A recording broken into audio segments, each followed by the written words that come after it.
المرسلين وعلى آله وصحبه أجمعين.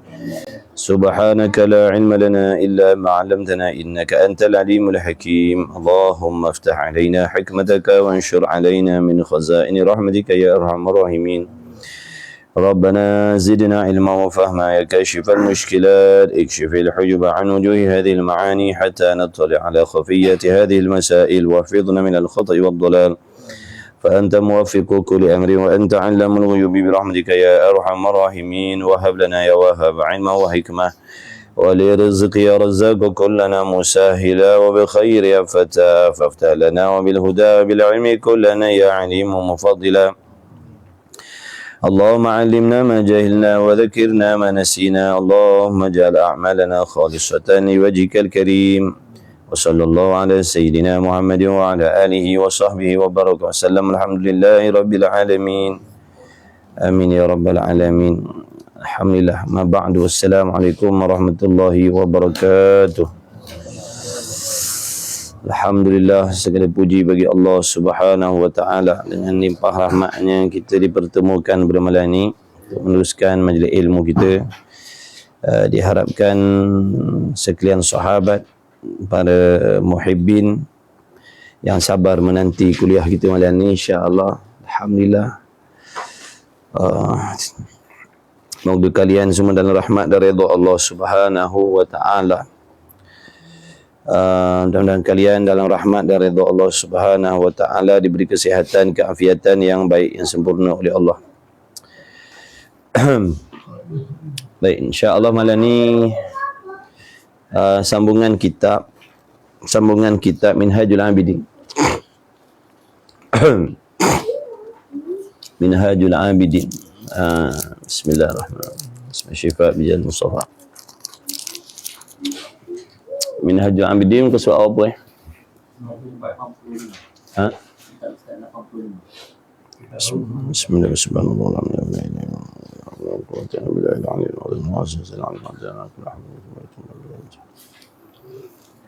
Allahumma alimni man jahiltu wa zakkirni ma nasitu. Ha?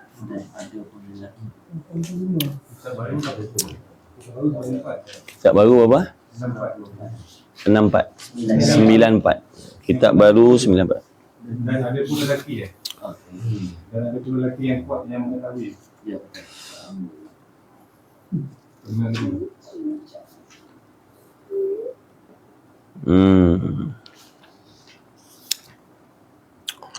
Bismillahirrahmanirrahim. Qala al-muallif rahimahullah ta'ala wa nafa'ana wa iyyakum bi'ulumihi wa bi'ulumi masyayikhina fid daraini. Amin ya rabbal alamin.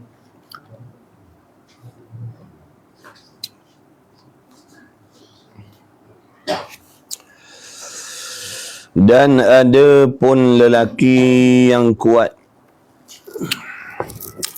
dan ada pun lelaki yang kuat yang mengetahui ia lelaki yang kuat akan tipu daya seteru, tiada dapat menggalibkan dia segala seterunya, dan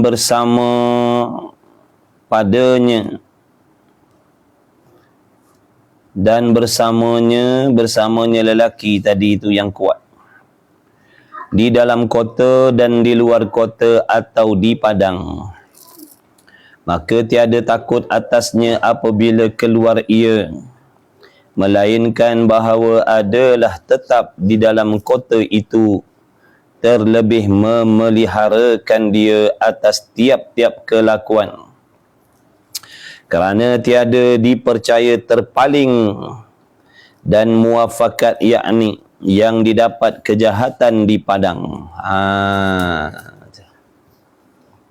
Baik, kita masih lagi membicarakan tentang uzlah, mengasingkan diri daripada makhluk atas tujuan untuk menjaga diri daripada fitnah, dan menjaga diri untuk ataupun menjaga diri kita daripada fitnah, dan untuk kita menumpukan kepada ibadah. Untuk memperbaiki diri, maka perlu kita ni beruzlah, mengasingkan diri daripada makhluk pada ketika-ketika yang tertentu. Jangan lupalah tajuk dia. Jangan lupa tajuk dia. Baik. Dulu timbul soalan. Maka diketahui bahawasanya madaris dan ribatun itu menempati kota yang ia madaris dan ribatun itu berkubu dengan dia orang yang mujtahidun daripada orang yang merampas di jalan. Maknanya kalau kita duduk di luar, timbul soalan dia, jangan lupa soalan dia. Mana lebih baik? Sama ada kita duduk di luar ataupun duduk di dalam madrasah, ataupun di dalam ribat. Itu soalan dia. Jadi duduk di luar baik ke duduk dalam madrasah baik? Maka kata Al-Imam Al-Ghazali rahimahullah ta'ala, duduk di dalam tempat-tempat ibadah begitu, itu yang terlebih baik. Nisbah kita akhir zaman ni lebih-lebih lagi lah. Nisbah kita akhir zaman ni lebih-lebih lagi lah. Duduk di tempat-tempat pengajian, duduk di ribat, duduk di pondok, itu terlebih baik. Kerana di luar tu fitnahnya terlalu lah banyak. Sangat banyak fitnah kat luar. Ini kitab ni dikarangkan dah berapa tahun yang lepas. Kalau zaman kita ni lagilah banyak. Lagilah banyak benda-benda yang mendatangkan fitnah pada diri kita, yang boleh membinasakan diri kita, yang menyebabkan kita jadi hanyut, jadi leka, jadi lupa dan sebagainya. Maka duduk di madrasah itu adalah terlebih baik. Kenapa? Diibaratkan kota, benteng. Dalam madrasah ni, dalam pondok ni, ibaratnya macam kota, macam benteng. Nak banding dekat luar tu, dia kata dulu apa? Maka ketahui olehmu bahawasanya madrasah dan ribat itu menempati kota yang ia berkubu dengan dia orang yang mujtahidun. Maknanya pondok madrasah ni satu kota yang mana didiami oleh orang yang mujtahidun, yakni orang yang bersungguh-sungguh nak berjalan kepada Allah Subhanahu wa ta'ala. Daripada orang yang merampas, makna tempat berlindung daripada orang yang merampas di jalan. Maksud orang yang merampas di jalan ni siapa? Syaitan, dunia dan macam-macam lagi lah. Itu yang dimaksudkan orang yang merampas di jalan dah. Dan orang yang mencuri.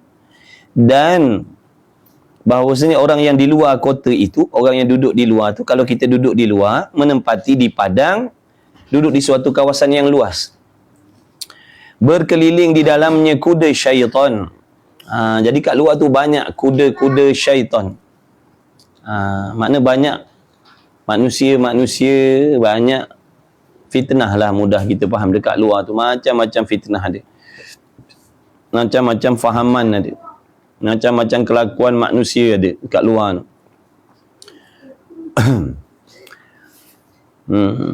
Di dalamnya kuda syaitan, satu puak askar dan satu puak askar. Maknanya banyak golongan-golongan yang boleh membinasakan kita dekat luar tu. Satu kemudian daripada satu, maka ada kalanya itu, maka ada kalanya dirampasnya. Kadang-kadang bila kita duduk kat luar ni,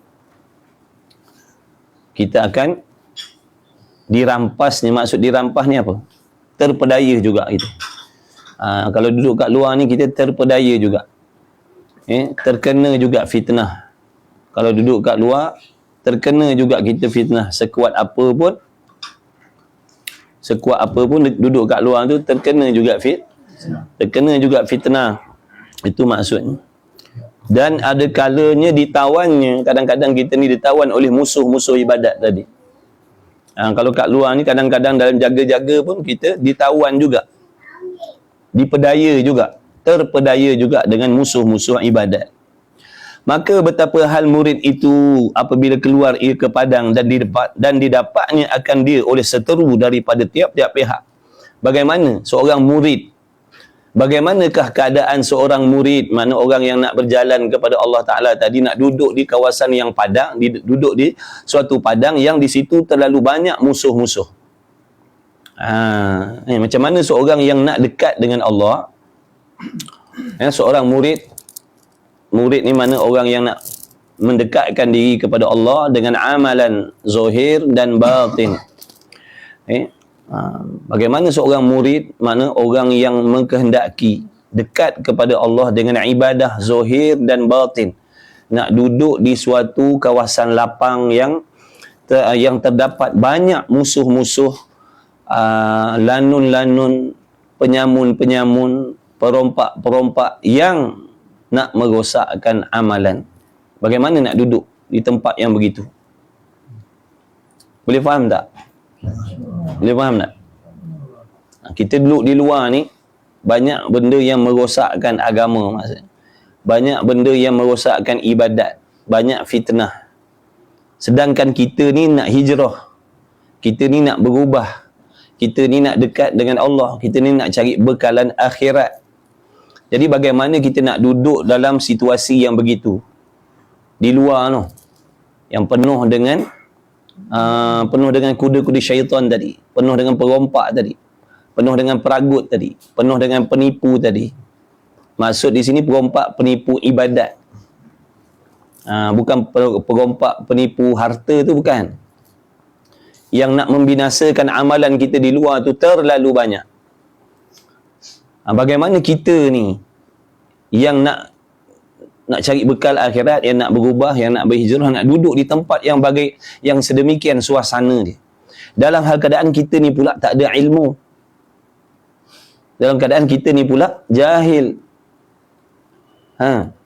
dalam keadaan kita ni pun tak kenal musuh-musuh tu, dalam keadaan kita pun tak pasti yang mana satu musuh, yang mana satu penolong.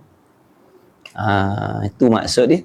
Maka dengan sebab itu, duduk di dalam madaris dan ribat itu terlebih afdal, terlebih selamat daripada duduk di luar. Dah kita ni takkan nak pakat-pakat pindah duduk pondok pula. Soalan dia. Dah kita ni takkan nak jual rumah pula, nak duduk pondok. Tak ada masalah kalau boleh buat macam tu. Maka kita kena lebih berhati-hati lah, maknanya duduk kat luar ni. Mau tak mau kena lebih berhati-hatilah, sebab kita sedang duduk di suatu kawasan lapang yang terlalu banyak musuh-musuh ibadat. Tu maksudnya. Kena lebih hati-hatilah.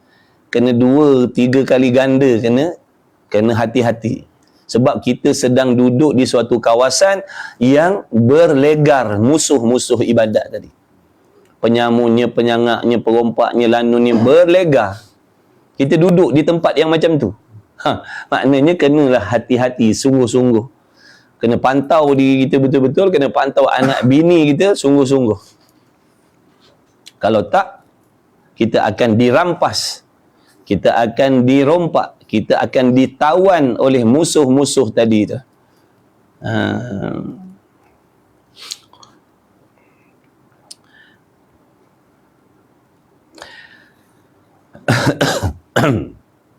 Yang mana bila musuh-musuh ni, apabila kita ni ditawan, ditangkap oleh musuh tadi, dia akan memperlakukan kita, dia akan merosakkan kita serosak-rosaknya. Bila kita ni jatuh di tangan musuh-musuh tadi, perampas-perampas, perompak-perompak ibadat tadi, kita akan kita akan dilakukan dengan seburuk-buruk kelakuan. Dia akan pastikan kita tidak akan dapat kembali kepada Allah. Terlalu banyak musuh dia. Jadi kita yang duduk kat luar ni kena berdamping dengan orang-orang soleh. Kena berdamping, berkawan dengan orang-orang soleh. Supaya kita dapat sentiasa ataupun selalu dapat nasihat, selalu dapat nasihat dan teguran daripada orang-orang soleh. Kita duduk kat luar ni lebih-lebih lagi lah nak kena dekat dengan kawan-kawan yang belajar agama, supaya kita tu ada orang yang nak mengingatkan, ada orang yang nak menyelamatkan, ada orang yang nak menegur kita. Mudah-mudahan kalau seandainya kita sedang ditawan oleh musuh-musuh tadi, ada yang nak menyelamatkan kita. Jangan duduk di luar tapi kita buat musuh orang-orang soleh. Dahlah kita duduk di luar tadi, tempat banyak kuda-kuda syaitan tadi, kemudian kita buat musuh pula dengan orang-orang soleh, orang yang baik-baik, alim ulama, kita buat musuh pula. Tu na'udzubillah min zalik. Jadi kata Al-Imam Ghazali rahimahullah ta'ala, maka tiba-tiba tiada bagi dhaif ini melainkan ia melazimkan kota. Jadi Imam Ghazali kata, kita yang dhaif ni, yang sangat-sangat lemah ni, yang tak ada ilmu ni, yang sabarnya sangat sedikit ni, yang ilmunya tak ada ni, melazimkan maknanya memestikan duduk di dalam kota tadi, madaris tadi ataupun ribat tadi, itu yang terlebih utama. Kalau dapat, usahakan, itulah yang terbaik. Kalau dapat, itulah yang terbaik. Kalau tak dapat, nak buat lagu mana? Kena jagalah betul-betul. Kena jagalah betul-betul. Boleh jadi itulah sebabnya, hikmahnya kat pondok kita tu, tok guru kita duk tawarkan tu, siapa nak buat rumah, siapa nak buat rumah wakaf di pondok, boleh nak duduk dalam suasana pengajian, duduk kat kawasan pondok, boleh silakan, boleh datang, boleh bincang-bincang, tak ada masalah. Barangkali itu nak memberi peluang kepada orang-orang yang nak duduk, bawa keluarga duduk di dalam madaris, duduk di tempat pengajian, duduk dalam kota. Bukan tak ada musuh, ada musuh. Musuh ni ada di mana mah? Tapi nak banding di luar tu, nak banding dengan di luar tu, lagi banyak musuhnya, 2-3 kali ganda lagi. Dan ada pun lelaki yang kuat yang mengetahui akan tipu daya. Kalau seandainya dia seorang laki-laki yang kuat, ilmunya banyak, pendidikannya halus, dia orang yang bersungguh-sungguh, yang kuat sabarnya, mengetahui akan tipu daya seteru. Lagi pula dia adalah orang yang bijak, yang pandai, yang mengetahui selok belok tipu daya, perangkap jerangkap syaitan, ataupun makhluk-makhluk yang nak membinasakan amal. Tiada dapat menggolibkan dia, makna tidak dapat mengalahkan dia segala seterunya. Dan bersama padanya di dalam kota dan di luar kota atau di padang, maka tiada takut atasnya apabila keluar ia, melainkan bahawa adalah tetap di dalam kota itu, terlebih memeliharakan dia atas tiap-tiap kelakuan. Meskipun dia orang alim, meskipun dia banyak ilmu, meskipun dia orang yang kuat beribadat, afdal juga duduk di dalam kota tadi tu, walaupun dia seorang yang kuat. Walaupun dia seorang yang kuat, melazimi duduk dalam kota tadi, itu yang terlebih baik. Sebab apa tu? Kerana tiada dipercaya terpaling dan muafakat, yakni yang didapat kejahatan di padang. Tak mustahil, tidak mustahil dalam keadaan dia bersungguh-sungguh menjaga, mengawal, memantau tadi, tidak mustahil dia tu terjatuh juga di dalam tangan-tangan musuh tadi. Tidak mustahil. Tak mustahil. Tidak mustahil. Jangan kata mustahil. Jangan kata kita banyak ilmu, kita kuat beribadat, musuh tak boleh nak mengalahkan kita. Jangan kita sombong. Jangan kita takabur. Kita boleh beribadat tu pun semata-mata pertolongan Allah saja atas diri kita. Sebanyak apa pun ilmu, sebanyak apa pun amal, kalau tidak diberi taufik oleh Allah, kalau tak dijaga oleh Allah, kita akan jatuh ke tangan musuh-musuh tadi. Tidak mustahil. Sebab tu kata Imam Ghazali, sungguh pun dia seorang laki-laki yang kuat beribadat, banyak ilmu, banyak amal, melazimkan di kota itu terlebih memelihara. Makna duduk dalam kota tadi lebih menjaga diri. Makna dia lebih selamat lagi duduk dalam kota, walaupun dia tu orang yang kuat, yang hebat, yang banyak Duduk di kota lagi, itu yang terlebih memeliharakan dia. Sebab kat luar tu musuhnya terlalu banyak. Dah kita manusia betul. Sifat kita apa? Leka. Ada kala kita leka, ada kala kita lupa, ada kala kita dhaif, lemah. Kerana tiada dipercaya terpaling dan muafakat, yakni yang didapat kejahatan di padang, maka apabila adalah pekerjaan pada jumlahnya menempati ini, maka duduk di dalam tempat yang tersebut itu serta rijalullah, duduk di dalam madaris, duduk di dalam ribat, duduk di dalam tempat suasana pengajian, dan sabar atas masyakkah bertaulan, terlebih utama bagi orang yang murtad. Dan murtad itu mana apa dulu? Orang yang membaikkan dirinya. Duduk dalam madaris, duduk dalam pondok, bersama-sama orang yang sedang berusaha memperbaiki diri, itu terlebih baik. Itu terlebih baik. Walaupun kadang-kadang mereka pun ada membuat benda-benda yang tak sepatutnya. Dah manusia. Betul? Walaupun duduk pondok, dia tetap lagi namanya manusia. Masih lagi dia ada hawa nafsu. Tapi kalau nak bandingkan dekat luar tu, kalau nak banding kat luar tu, kat padang tu lagi banyak. Jadi duduk di pondok dalam keadaan bercampur dengan rijalullah, makna orang-orang yang dekat dengan Allah tadi, sabar atas masyakkah, atas bersungguh-sungguh masyakkah ni, tekanan bertaulan dengan mereka, itu terlebih utama bagi orang yang murtad. Dan bukan murtad, bukan dal, murtad dengan dad. Dan yang menuntut kebajikan dengan tiap-tiap kelakuan, dan tiada menegah bagi orang yang kuat yang baligh akan tempat mablah, akan tempat sampai istiqamah, asing daripada mereka itu. Maka ketahui olehmu akan jumlah ini, dan engkau tilik akan dia, menawan dan sejahtera engkau insya-Allah taala. Fikirlah, kata Imam Ghazali, fikirlah baik-baik, fikirlah halus-halus, fikirlah masak-masak, fikirlah dalam-dalam apa yang disampaikan tu, supaya kita mendapat keselamatan, supaya diri kita, anak bini kita terselamat daripada tu yang dekat padang tu, tentera-tentera syaitan, kuda-kuda syaitan dan macam-macam lagi. Jadi perhatilah sungguh-sungguh. Maka jika engkau kata, apa hal ziarah ikhwanun fillah, boleh tak dalam bab uzlah ni, adakah kita dibenarkan nak pergi berziarah sesama Muslim? Itu soalan dia. Kita ni nak mengasingkan diri, nak menumpukan pada ibadat, nak baiki ibadat. Sebab faham daripada asal maksud uzlah ni mengasingkan diri daripada manusia. Dia timbul soalan, adakah boleh kita nak pergi ziarah sesedara kita? Adakah dalam uzlah ni tak boleh campur manusia langsung? Uzlah pun tak boleh, ataupun macam mana? Itu soalan dia. Maka jika engkau kata, makna jika timbul soalan, apa hal ziarah ikhwan fillah, boleh tak kita nak pergi ziarah saudara kita seagama, saudara-saudara kita yang seagama, dan menghubung bagi ashab, yakni mengeratkan silaturahim di antara sahabat-sahabat, kawan-kawan, dengan berjumpa dan mudzakarah? Boleh tak? Soalan dia.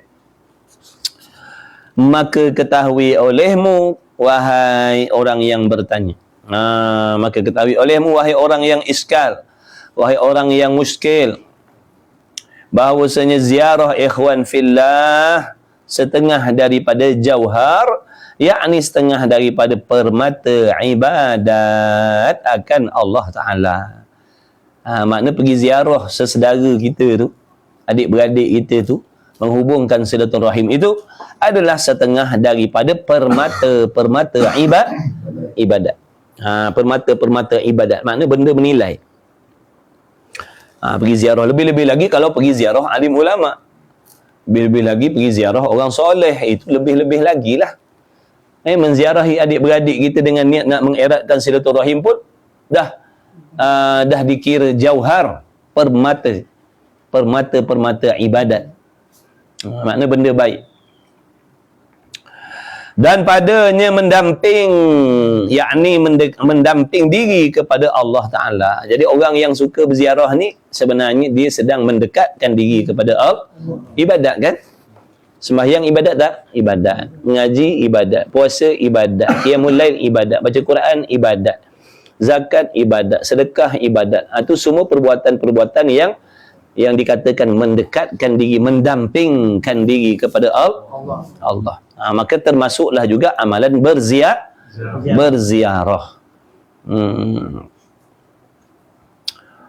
Kepada Allah Ta'ala serta barang yang ada padanya ziarah bagai-bagai faedah dan membaikkan hati. Dan tetapi dengan dua syarat.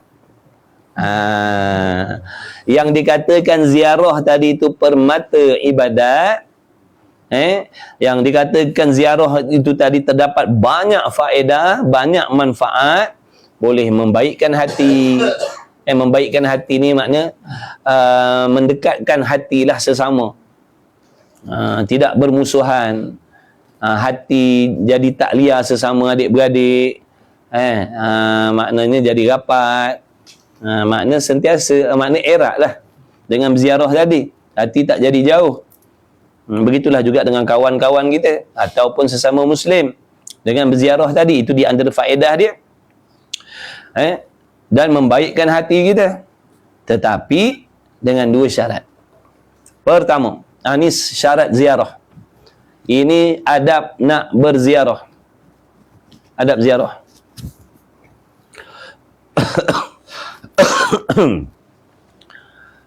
Salah suatu daripadanya, bahawa jangan keluar di dalam yang demikian itu ziarah kepada membanyakkan dan berlebih-lebihkan. Jangan kerap maksudnya. Boleh ziarah tapi jangan kerap. Boleh ziarah tapi jangan kerap.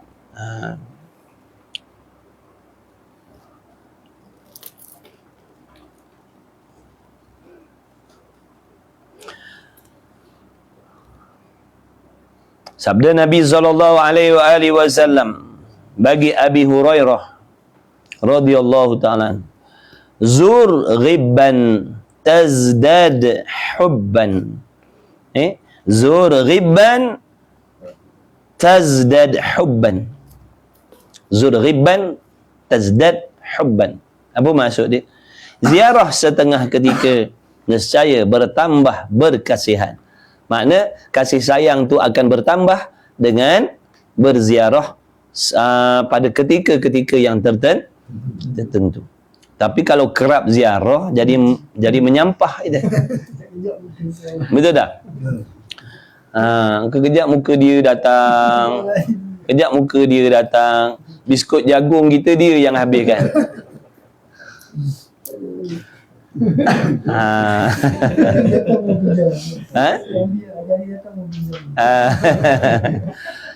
Maknanya kalau ziarah sesekali tu bagus. Tapi kalau hari-hari ziarah itu tidak bagus. Itu tidak bagus. Menghabiskan biskut orang. Nampak adab ziarah yang kalau macam tu tak jadi permata dah tu. Kalau macam tu tak jadi permata dah tu. Kecuali kita berziarah tadi orang lain-lain. Minggu ni pergi ziarah yang ni, minggu depan pergi ziarah orang lain. Tak apa. Maksud kerap ni ziarah orang sama. Assalamualaikum. Datang dah. Datang dah. Budak ni lagi. Jadi orang jadi meluat lah. Jadi meluat, menyampah, menyirap. Kalau sesekali tak apa, jadi bagus. Kena lama tak datang, berkhabar gini-gini, banyak cerita lah. Tapi kalau dah hari-hari pergi ziarah, orang pun menyampah, meluat, menyirap, muka kita. Dalam hati sambil-sambil hidang biskut jagung, ni lah yang terakhir. Daripada beli hari tu buka tin, sampai ke hari ni kau lah punya kerja. Orang lain tak ada can nak makan. Tak ada ziarah. Tak ada nak sembunyi dah bawah katil lah Azman biskut. Dia dah tahu dah. Dia dah tahu dah. Dah hari-hari rumah kita dah macam rumah dia. Apa pula kita cakap, jangan malu buat macam rumah sendiri. Siap. Dia jenis tasawuf pula lurus. Dia pula jadi lurus orangnya. Baiklah dia cakap. Siap. Dia pergi kocak kat dapur. Dia buat tak erti. Dah tadi kata buat macam ni sendiri. Salah kita juga duk pesan macam tu. Dia sangka baik. Dia tasawuf. Dia sangka baik dengan kita. Kita juga yang pening. Jadi ziarah boleh, tapi jangan selalulah kalau orang sama. Orang pun naik menyampah yang muka kita. Tak ada filem lain ke yang datang ni? Kemudian, tu adab ziarah. Kalau sesekali bagus. Boleh mengeratkan silaturahim, boleh membaikkan hati sesama. Kalau dah hari-hari orang jadi, manusia kan? Tak? Manusia tak? Lepas tu jenis datang tak kerti nak balik. Jenis datang tak kerti nak balik. Selagi tak kena halau, tak balik. Ada jenis macam tu? Padan sejam, padan lah. Ini tuan rumah kata bila nak bongkar ni? Bila nak bongkar ni? Lepas cerita, lepas buka satu bab, lepas satu bab. Bila nak berhenti ni? Tuan rumah ada hal lain. Dia ada hal dengan keluarga dia. Boleh jadi itulah masa dia dengan family dia. Faham tak? Lagi satu pula ziarah tak bagi tahu. Itu satu jenis. Nak ziarah bagi tahulah dulu. Zaman sekarang ni moden dah. Bagi tahu. Besok free tak? Saya nak datang, insya-Allah nak datang ziarah. Kan elok tu, tuan rumah pun boleh buat persiapan, betul? Dia bersedia ke tak bersedia nak terima tetamu. Ni kita datang main segegah macam tu. Nampak tak? Tuan rumah nanti takut-takut jadi terpaksa terima kita. Kan dah tak ikhlas dah. Tak apa, kita tak payah susah-susah. Bohong mulut kita je. Tak payah susah-susah, tak apa. Kena tuan rumah tasawuf.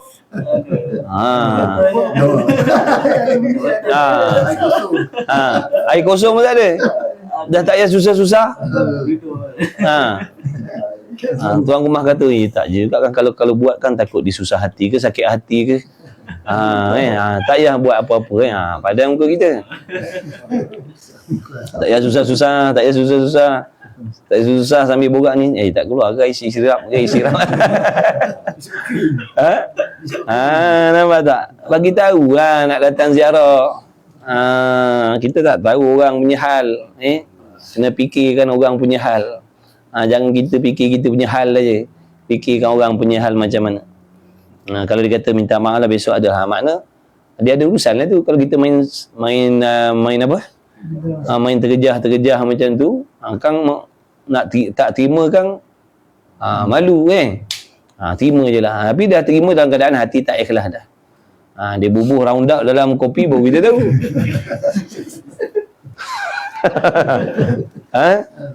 Badan muka kita. Bagi tahu sekarang zaman moden ni.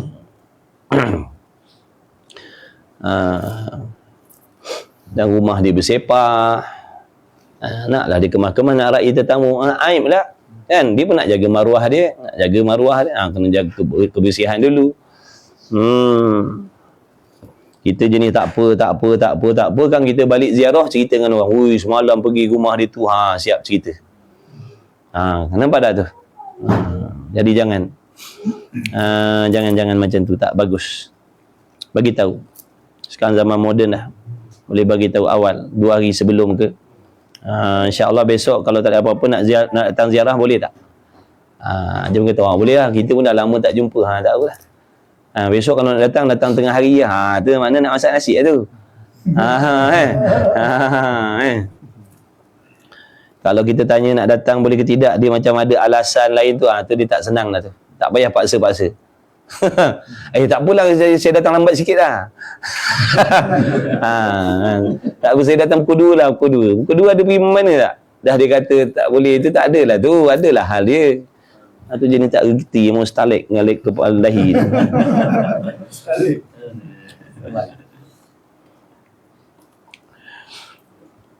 Nak ziarah nampak tak? Tak kena cara, bukan jadi ibadat tu. Jadi maksiat pula. Kalau tak kena cara, tak kena adab. Bila-bila lagi kita nak ziarah orang alim ulama, kena tanya dulu, Tok Guru boleh tak kalau nak datang, ataupun orang-orang perantaraan kan. Boleh tak tanya Tok Guru, nanti besok kita orang daripada ni nak datang ziarah, boleh tak? Kecuali memang Tok Guru tu memang orang selalu ziarah, dia dah maklum dah. Time-time orang ziarah tu lain. Ini tiba-tiba dia nak berehat ke, dia nak beribadat ke. Yang kedua, bahawa engkau peliharakan hak yang demikian itu dengan menjauhkan daripada riak. Jangan ziarah tadi dengan niat nak menunjuk-nunjuk, mengharap-harapkan puji-pujian daripada orang yang kita ziarah tu. Mudah-mudahan orang yang kita ziarah ni nanti kagum dengan kita. Memandang kita dengan pandangan hebat, memuji-muji kita. Dengan apa yang ada pada diri kita. Oh, mudah-mudahan bila aku datang ziarah, nanti dia nampaklah aku ni orang yang soleh. Dia nampak anak beranak aku ni orang baik-baik. Tu nampak tak tu? Mengharapkan puji-pujian dalam hati orang yang kita nak pergi ziarah tadi. Bukan ikhlas kerana Allah, tapi mengharapkan puji-pujian di dalam hati orang yang kita ziarah tadi, supaya memuji-muji diri kita dengan kelebihan-kelebihan yang ada pada diri kita. Harta ke? Supaya orang ni nampak, nampak aku ni kaya dah sekarang, aku ni hebat dah sekarang,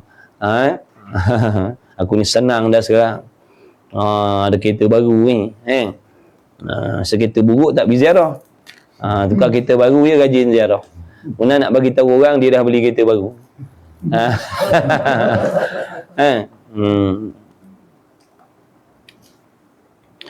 Tu jangan pergi ziarah dengan niat riak. Apa riak? Faham dulu riak ni apa? Mengharapkan puji-pujian di dalam hati orang lain. Kalau macam sini, kita mengharapkan orang yang kita nak ziarah tu memuji-muji kita dalam hatinya. Dalam hati dia, dalam hati orang tu. Bukan disebut, kita tak tunggu disebut pun kebaikan kita. Harap dalam hati dia tu memandang mulia kita. Memuji-muji kita. Kata kita alim, kata kita soleh, kata kita warak, kata kita begini, kata kita begitu. Jauhkan. Dan berhiasi.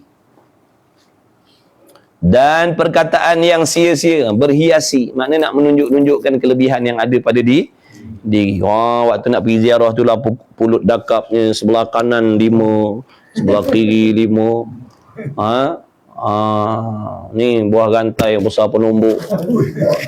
Belah depan satu, belah belakang satu. Nak nunjuk kepada orang yang ziarah tu, nunjuk kita ada harta. Kalau pakai kain tudung tu dah mula selak-selak dah.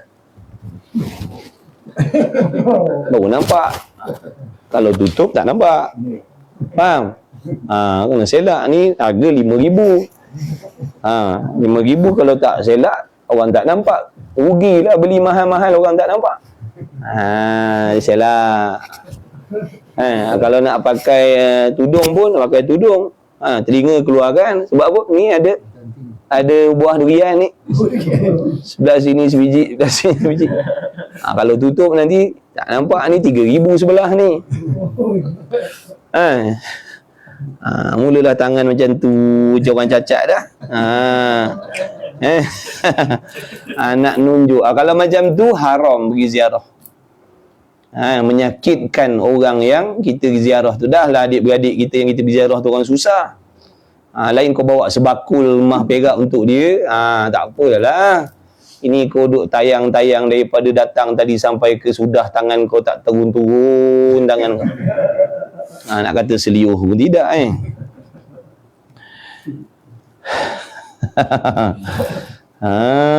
itu penyakit, penyakit. Jangan menyakiti.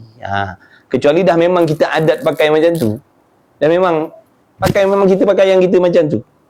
Bukan tapi nak pergi ziarah tu kita pun nak pakai macam ni. Nanti baru dia tahu. Tu kita tak nak tu. Memang dah pasang niat nak orang yang kita ziarah tu nampak kelebihan-kelebihan dunia yang ada pada diri kita. Lain kita nak pergi dah lah datang macam tu, bagi dia, bantu dia ke, tu lain lah. Ni dah menyakitkan hati. Dah lah biskut jagung ni kita habiskan. Lepas tu tayang pula kita punya pulut dakap, biskut tawar. Macam lagi sungguh. Orang lelaki jarang lah nak nunjuk pulut dakap. Buat memang dia tak pakai. Orang perempuan. Tapi bukan orang perempuan yang dalam ni lah, orang perempuan tempat lain. Yang dalam ni semua bagus-bagus, baik-baik ngaji dah, alhamdulillah. Dah semua ngaji tasawuf dah, alhamdulillah.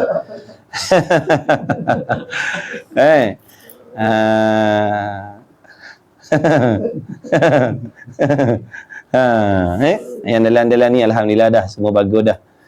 Sejak ngaji ni dah tak tunjuk-tunjuk dah, alhamdulillah dah. Dulu tunjuk-tunjuk, kalau orang tak nampak tak puas, rasa rugi beli mahal-mahal orang tak tahu. Sekarang dah ngaji ni alhamdulillah, dapat dah faedah ilmu dah. Dah tak macam dulu dah, alhamdulillah. Tu nama ilmu berkat. Ilmu berkat.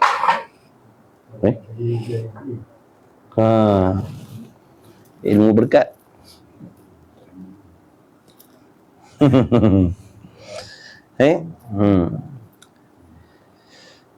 Kemudian apa lagi? Dan nak pergi berborak benda sia-sia. Niat nak pergi ziarah tadi, nak pergi sembang-sembang sia-sia. Sia-sia ni makna tak ada dosa lah. Sembang kosong. Sembang-sembang kosong tu maksud sia-sia. Dan mengumpat-ngumpat. Ini dah bukan sia-sia ni. Ini bukan perbualan sia-sia dah ni. Bila sebut mengumpat dah jadi haram dah. Pergi ziarah, kita pun buka cerita lah. Sianu. Habis kita pula, yang tuan empunya rumah pula, sianu 2 kali 5 je. 2 kali 5 sahaja. Jadi dosa ziarah kita kalau macam tu. Jangan main-main. Dan umpama yang demikian itu, kalau tak mengumpat, contohnya jadi batu api neraka. Jadi batu api neraka, pelaga-pelaga orang. Kau nak tahu tak, Zianu baru ni aku ada dengar dia cakap engkau ni gini. Tu jadi batu api neraka tu nama dia. Nampak tak? Baru ni baru ni Zianu tu ada cerita pasal engkau gini tu. Tu jadi batu api neraka nama dia. Kita dah tahu dah akibat kalau kita sembangkan benda tu kat orang lain, jadi apa di antara diri dua orang. Jadi gaduh lah. Jadi bergaduh. Kita sebenarnya yang hati huduh. Kita yang hati jahat ni. Kalau kita hati baik, kita dengar benda macam tu, kita akan diam. Patutnya kena palingkan telinga kita. Dan aku tak nak dengar lah cerita-cerita macam ni. Aku tak nak dengar. Aku tak nak tahu. Tapi dah kita tak kuat ni. Tapi sebenarnya dah bersekutu dah tu.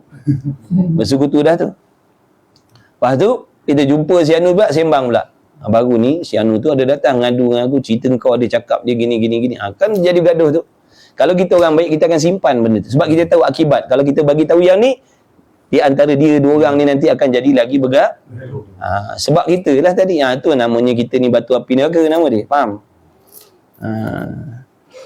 2 kali 5 je. Banyak lah benda berlaku macam tu. Fikir dulu, apa akibat ni? Kalau aku ceritakan, apa akibat ni? Ada kepentingan ke kalau aku beritahu? Apa untung, apa faedah kalau aku beritahu? Orang jadi bergaduh sebab kita. Tu masuk dalam kata umpama yang demikian itu. Mengadu domba tu. Dan jika tiada, kalau tak ada benda-benda tu, maka kembali atasmu dan atas saudaramu kebinasaan. Mana kalau kau tak jaga benda-benda tadi, yang pertama dan yang kedua tadi, adab tadi tu, kalau kau tak jaga, kau pergi ziarah tanpa ada 2 benda ni, 2 syarat ni, mana kau akan binasa dan saudara kau pun akan binasa. Dua-dua akan dapat binasa dengan ziarah tadi.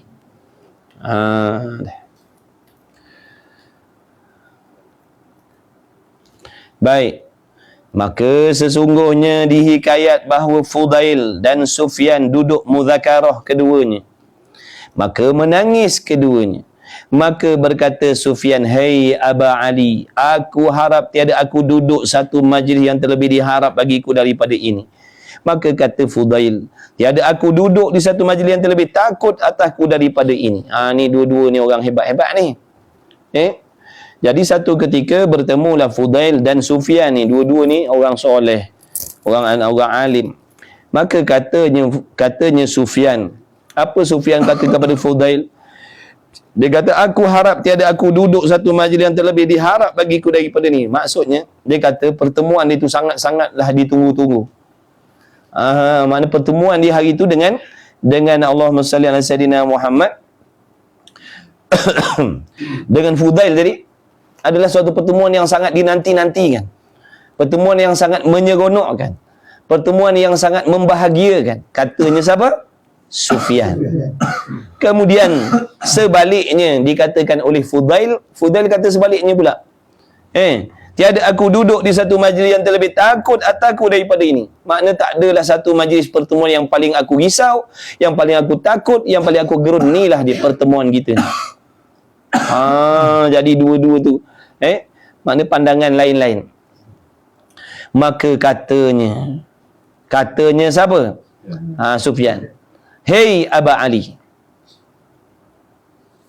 katanya, "tiadakah engkau sengaja kepadaku yang terlebih elok hadismu? Bukankah tadi waktu kau bercakap tadi kau memang mengqasadkan, mengeluarkan perkataan yang elok-elok, yang indah-indah, yang hebat-hebat, yang tinggi-tinggi. Waktu kau bermudzakarah dengan aku tadi, bukankah kau sengaja mengeluarkan ayat-ayat yang baik-baik, yang bagus-bagus, yang hebat-hebat, yang tinggi-tinggi? Maknanya nak bagi tahu yang kita ni pandai macam-macam. Katanya siapa? Sufyan. Waktu kau bercakap tadi, adakah kau sengaja, bukankah kau sengaja mengeluarkan perkataan yang hebat-hebat? Maka engkau khabarkan daku dengan dia, dan aku menyahaja kepada engkau yang terlebih elok barang yang padaku. Aku pun macam tu, kata dia. Aku pun macam tu. Aku pun duk keluarkan perkataan ayat-ayat gini. Kalau kita lah kejap-kejap keluar hadis, kejap-kejap keluar ayat Quran. Nak bagi tahu lawan kita tadi tu, yang kita ni alim, yang kita ni hafal macam-macam. Nampak tak tu? Halus tak halus tu? Fitnah tu. Ini orang nampak. Kita tak nampak macam ni. Tapi mereka ni nampak benda macam tu. Itu yang sebab kata Fudail tadi, aku sangat takut pertemuan ni.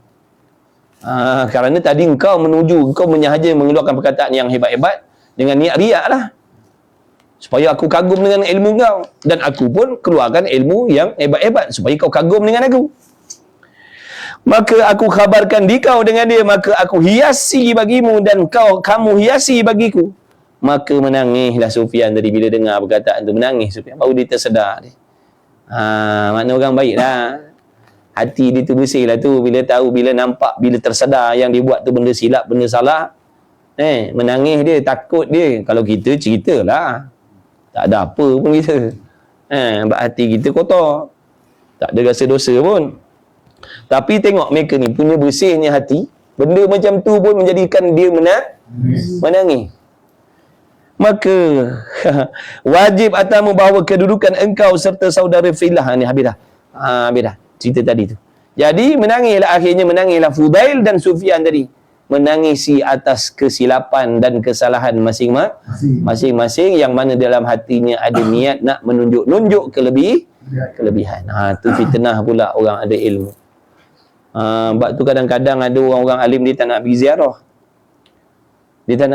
Takut benda macam ni lah. Nampak tak tu? Takut nanti nak menzohirkan diri. Bukan sebab apa. Ada benda yang lebih besar. Makna pahala nak pergi ziarah tu tak padan dengan dosa yang dapat.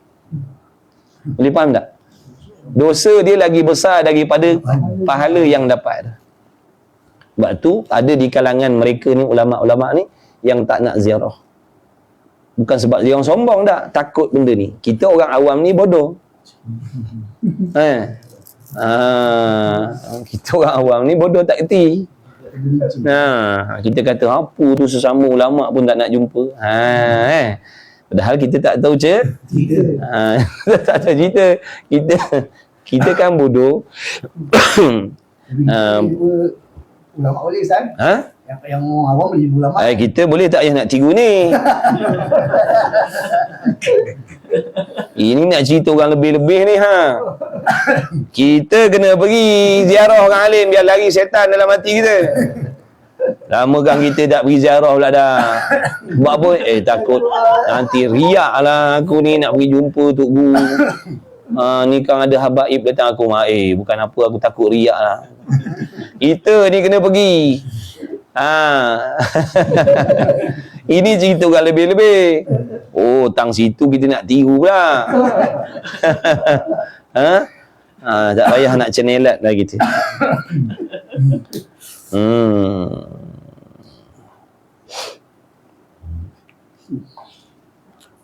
Tu pendidikan orang yang nampak tak? Itu nama dia ada ilmu. Mata hati dia halus. Sebab tu dia boleh nampak benda-benda macam tu. Kita tak nampak benda tu. Dalam mengajar, dalam berkhutbah, kadang datang benda macam tu, sengaja duk cakap benda yang hebat-hebat supaya orang kagum yang kita ni banyak hafal. Na'udzubillah min zalik. Halus dia punya tipu daya dia.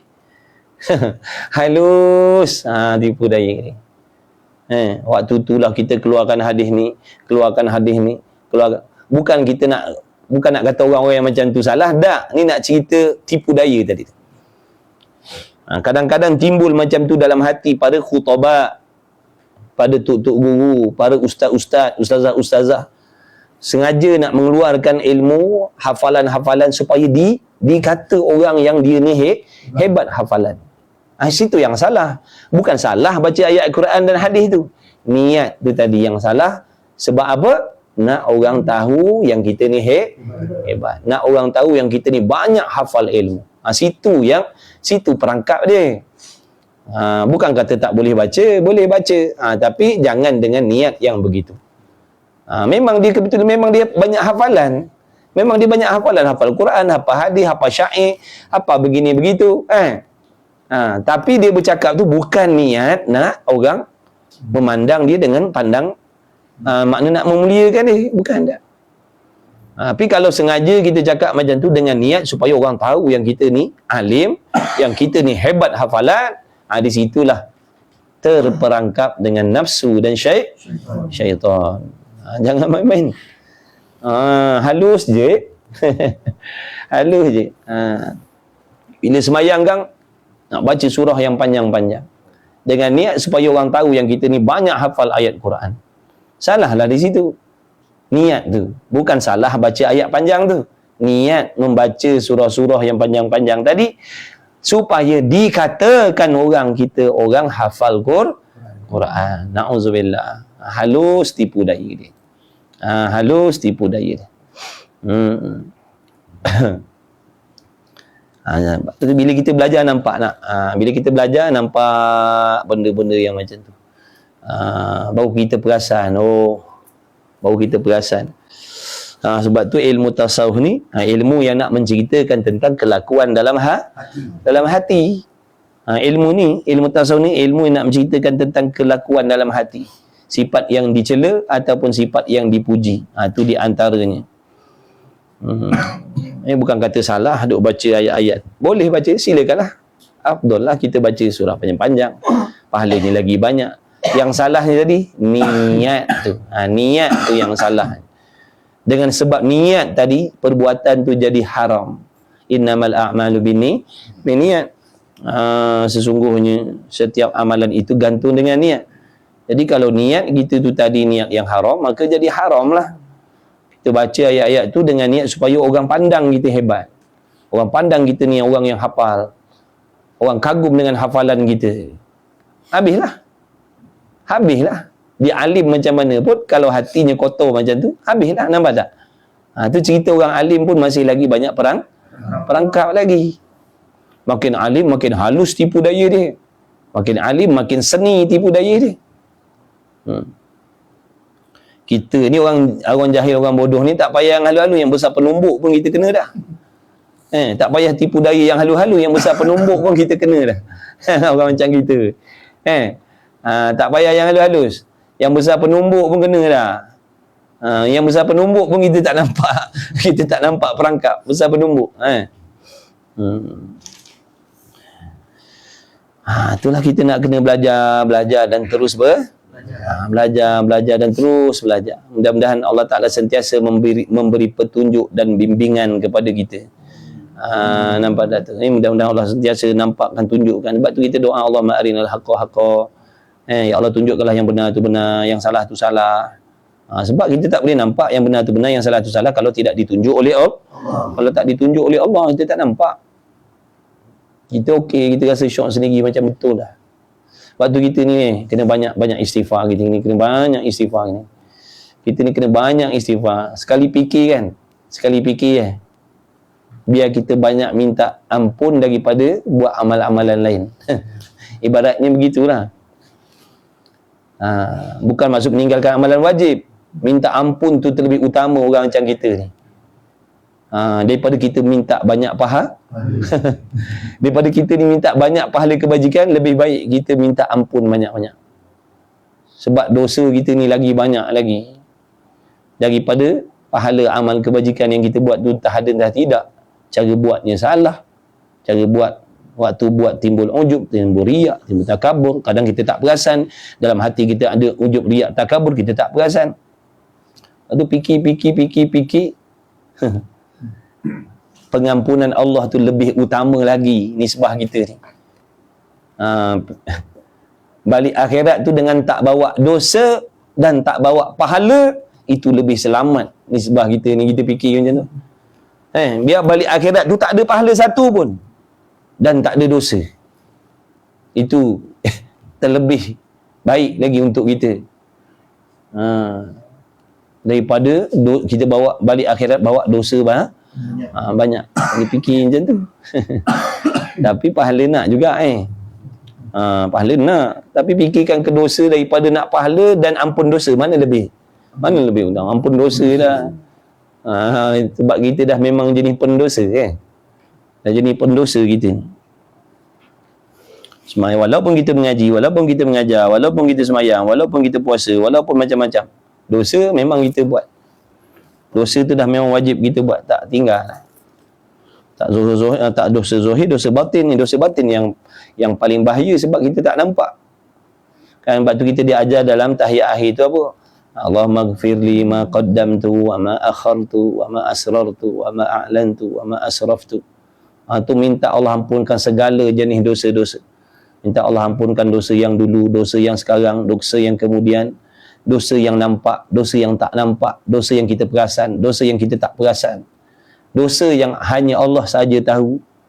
Pada Allah benda tu dosa, tapi pada kita ingat benda tu tak dosa, tapi pada Allah dosa rupanya. Maka minta Allah ampunkan semua. Tu Allah maghfir lima qaddamtu wa ma akhartu wa ma asrartu wa ma a'lantu wa ma asraftu. Dan dosa yang kita buat dengan melampau-lampau.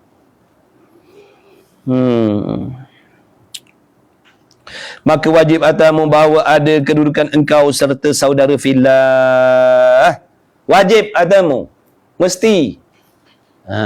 Kita ni, lebih-lebih lagi kita ni, orang awam ni, wajiblah atas kita. Tak dapat tidak, maknanya mendampingkan diri dengan mana? Dengan saudara fillah tadi. Wajib atasmu bahawa ada kedudukan engkau serta saudara fillah. Jangan putuskan silaturahim. Dan adalah berjumpa kamu bagi mereka itu atas qasad, yakni pertengahan di dalam memeliharakan dan tilik yang halus. Makna dalam nak berhubung, nak bertemu dengan sesama muslim tadi, kena tilik yang halus. Takut terkena perangkap-perangkap tadi tu, ujub, riak, takabur, sum'ah, tidak menjaga adab tadi tu. Boleh ziarah tapi hati-hati, maksudnya. Boleh berziarah tapi hati-hati, kerana dalam ziarah tu sendiri ada perangkap syaitan. Memang pada zahir nampak baguslah, pergi ziarah bagus, tapi pengisiannya benda haram. Pengisian ziarah tu haram. Niat ziarah tu tadi dah haram dah. Bertukar dah, daripada ziarah tu jadi sunat, jadi haram ziarah dah. Kalau niat ni macam tu, ziarah bukan sunat dah, haram.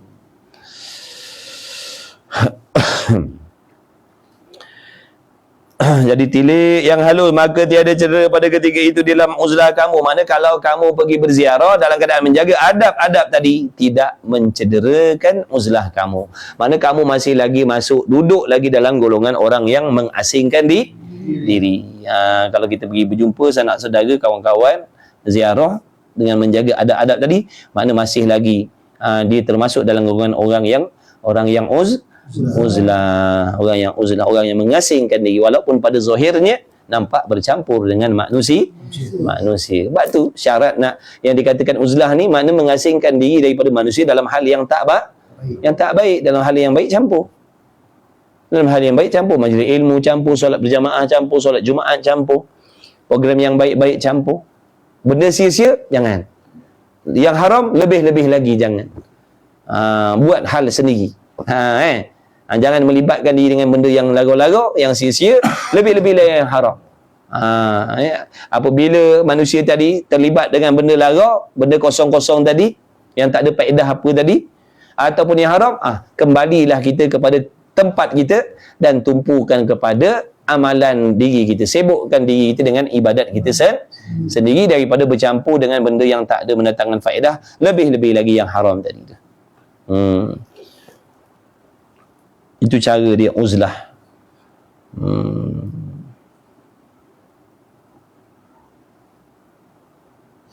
Ini zaman apa ni? Ni zaman tak ada alat komunikasi ni. Ni zaman tak ada alat komunikasi ni. Kalau zaman sekarang ni, kita dalam handphone ni pun kena ada uzlah juga. Dalam media ni kita kena ada uzlah juga. Bukan boleh campur semua. Yang manfaat campur. Yang manfaat mendatangkan faedah akhirat ataupun manfaat dunia, boleh. Tapi kalau benda tu dah lara, kosong-kosong, tak ada apa benda, lebih-lebih lagi pula terlibat dengan dosa maksiat haram, tu asingkanlah. Jangan melibatkan diri. Dalam media ni pun kena juga kita beruzlah. Bukan boleh campur semua. Majlis ilmu, majlis zikir, majlis-majlis yang ilmu, perkongsian ilmu yang bermanfaat, benda yang penting-penting yang tak dapat tidak kena tahu. Mana benda tu ada faedah. Kalau benda tu kalau kita tak tahu mendatangkan kerugian pada agama kita, tu kena ambil tahulah. Ada pun benda yang lagu-lagu, ataupun yang melibatkan benda-benda haram, tak payah. Tak payah. Kena uzlah juga. Kena jaga juga. Pergaulan kita di dalam media kena jaga. Kadang-kadang kita tengok masuk dalam room-room yang kadang-kadang dia orang tu berdebat. Dia kutuk dia, tak payah. Tak ada kepentingan pun. Tak ada kepentingan kita. Baik kita uzlah, asingkan diri daripada duduk situ. Walaupun tak ni, kadang kita dengar pun jadi fitnah pada hati kita juga, betul? Tak payah.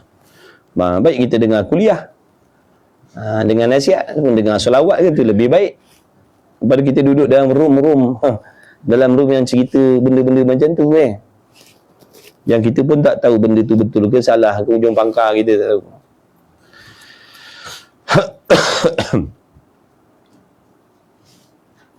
Maka tiada cedera pada ketika itu di dalam uzlah kamu. Ini uzlah ni cara untuk apa ni? Menyelamatkan diri kita daripada tipu daya ataupun penghalang ibadat yang namanya manusia. Jangan lupa cerita asal kita ni. Asal ceritanya benda yang mengganggu ibadat ni ada dunia, makhluk, syaitan, dunia dah sudah itu kan. Dunia itu dah sudah dah. Macam mana nak menyelamatkan diri, melepaskan diri daripada dunia yang menghalang kita ibadat, iaitu dengan mengambil sikap zuhud. Jangan lupa yang tu. Sekarang ni bila dah selesai urusan dengan dunia tadi, dah selamat, ada benda lagi yang kita nak kena hadap, yang menghalang, yang mengganggu ibadat kita, iaitu manusia. Maka cara nak menyelamatkan diri daripada penghalang ibadat yang namanya manusia ni, uzlah, mengasingkan diri. Ni belum habis lagi tajuk dia. Lepas ni besok dia akan Imam Ghazali akan huraikan pula, akan tunjukkan pula bagaimana nak melepaskan diri daripada benda yang menghalang ibadat yang namanya nafsu ataupun syaitan tadi. Bagaimana cara? Semua ada. Akan sampai bab dia insya-Allah. Moga Allah panjangkan umur kita.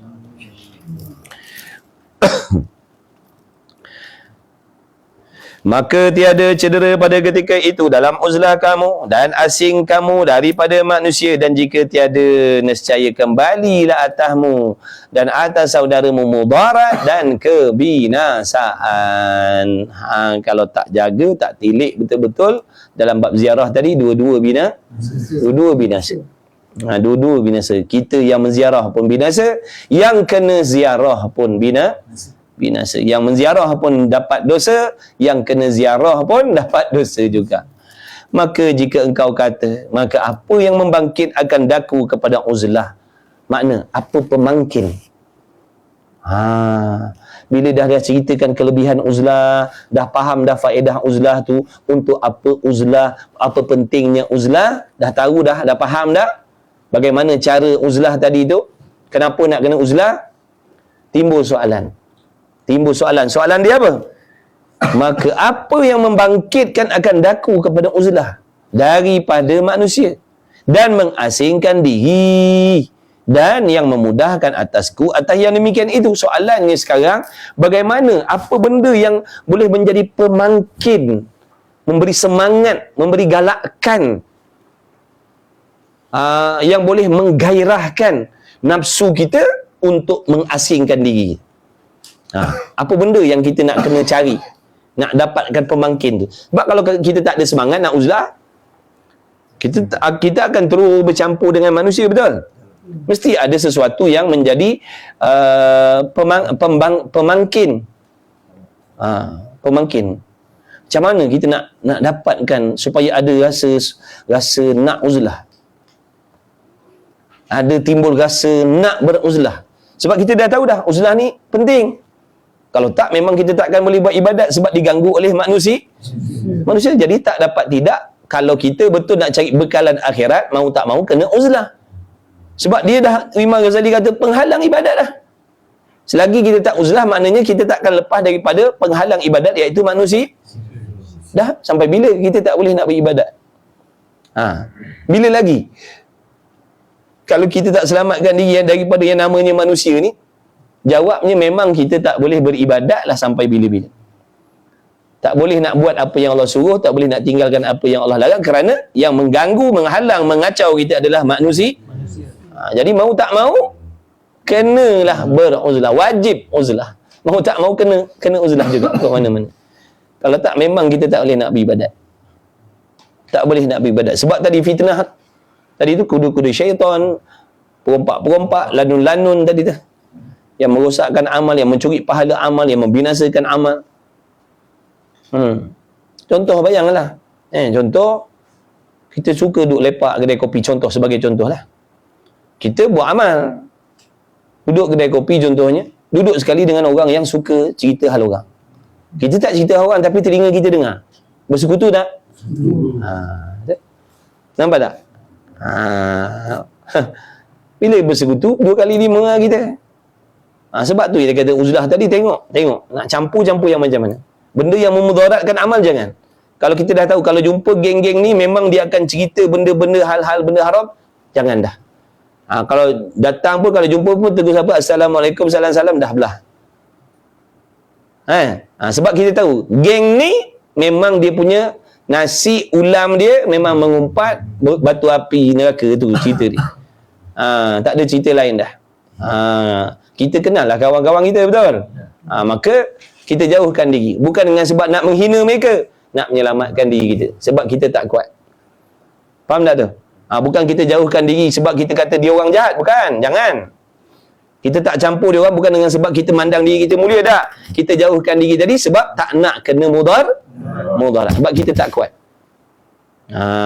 Kalau kita tinggalkan kawan-kawan kita tadi tu dengan sebab memandang diri lebih mulia, itu salah. Itu pun perangkap juga tu.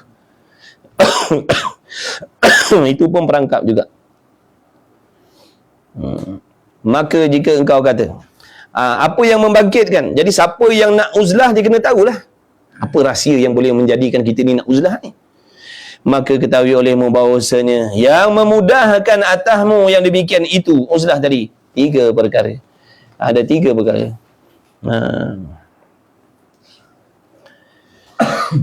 Ada 3 perkara. Nak tahu tak? Ke nak berhenti dah? Nak tahu tak apa yang menjadi pemangkin uzlah? Kawan-kawan nak tahu tak? Kita tengok dulu kawan-kawan kita. Sian dia orang tunggu lama tadi. Nak tahu tak pemangkin uzlah tu apa? Apakah benda yang menyebabkan kita boleh beruzlah? Apakah benda yang boleh membangkitkan semangat kita nak beruzlah? Nak tahu? Baru 2 orang nak tahu. Baru 2 orang tak jadi. Nak tengok dulu komen, nak tengok dia orang ni tidur ke tidak. Siapa nak tahu? 2 orang, 3 orang, 2 orang, 3 orang. 2 orang, 3 orang aja. Orang yang sama je komen nak. Tak tidur lagi, masih semangat. Saya tengok orang sama je komen nak ni. Nak tahu. Nak tahu. Orang sama je nak tahu. Nama sama je.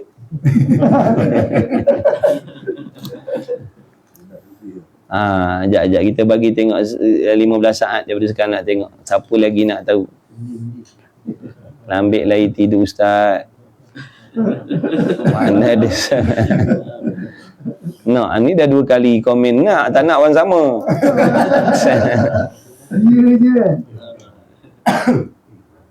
Nampak orang sama. Nak tahu. Orang ada 137 komen nak baru 10 orang. Nak dengar sambil tidur, masya-Allah tabarakallah.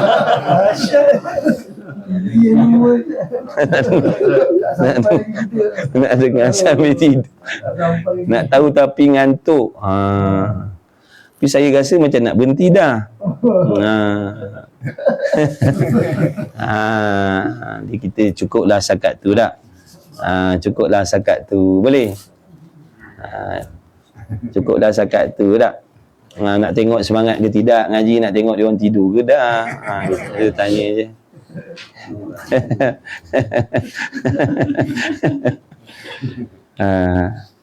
Dia orang bukan suka mendengar ni. Cepatlah habis dia orang cakap. Bagi yang pertama je. Yang lagi 2, 3 dia jumpa. Oh, bagi yang pertama je Semangat ni Ustaz. Oh, betul juga Yang pertama je. Jap. Jap, saya minum jap lah, saya fikir jap. Begitu. 2, 3, sikit je. Yang pertama panjang. Ambil 2, 3 dulu. Langkau dia langkau. Langkau dulu lah. Yang pertama ni panjang. Ambil 2, 3. Nombor 2, 3. 4. Yang lain je. Minit nombor 2. Tak benar dia buat orang 2, 3 pergi 1 balik. Sian dia orang ni.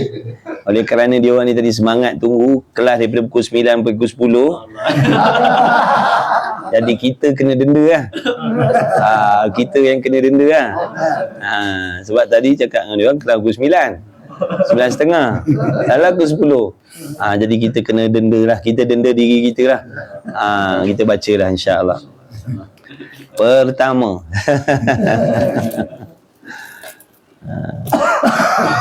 Dia orang ni ketawa buat seronok je, sebenarnya dia orang nak balik dah ni.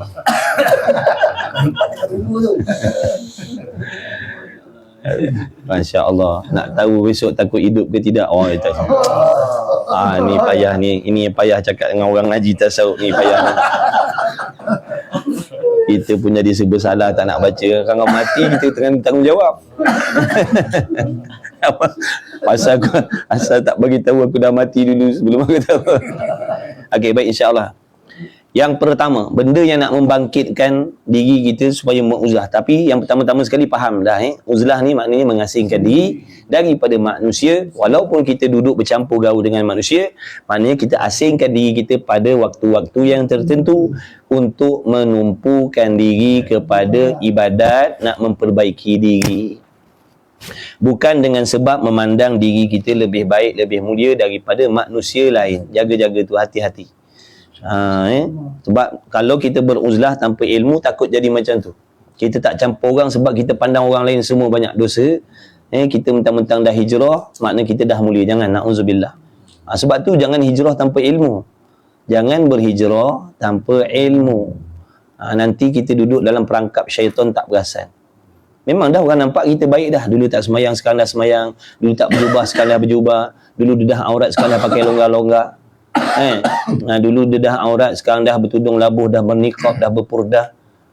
Rupa-rupanya dalam perangkap syaitan duk ketawakan kita. Tapi kita berasa sengih-sengih seorang-seorang, rasa macam dah Allah terima dah amalan kita. Rupa-rupa dalam hati kita ada benda yang Allah benci. Itu bahaya. Ilmu ni penyuluh jalan ibadat. Kalau kita tak belajar, kita akan berhijrah dalam kegelapan. Kita akan syok sendiri. Padahal banyak dah najis-najis, kotor-kotor yang kita pijak, kita tak sedar. Kita sedang berjalan dalam perangkap syaitan. Itu pentingnya ilmu.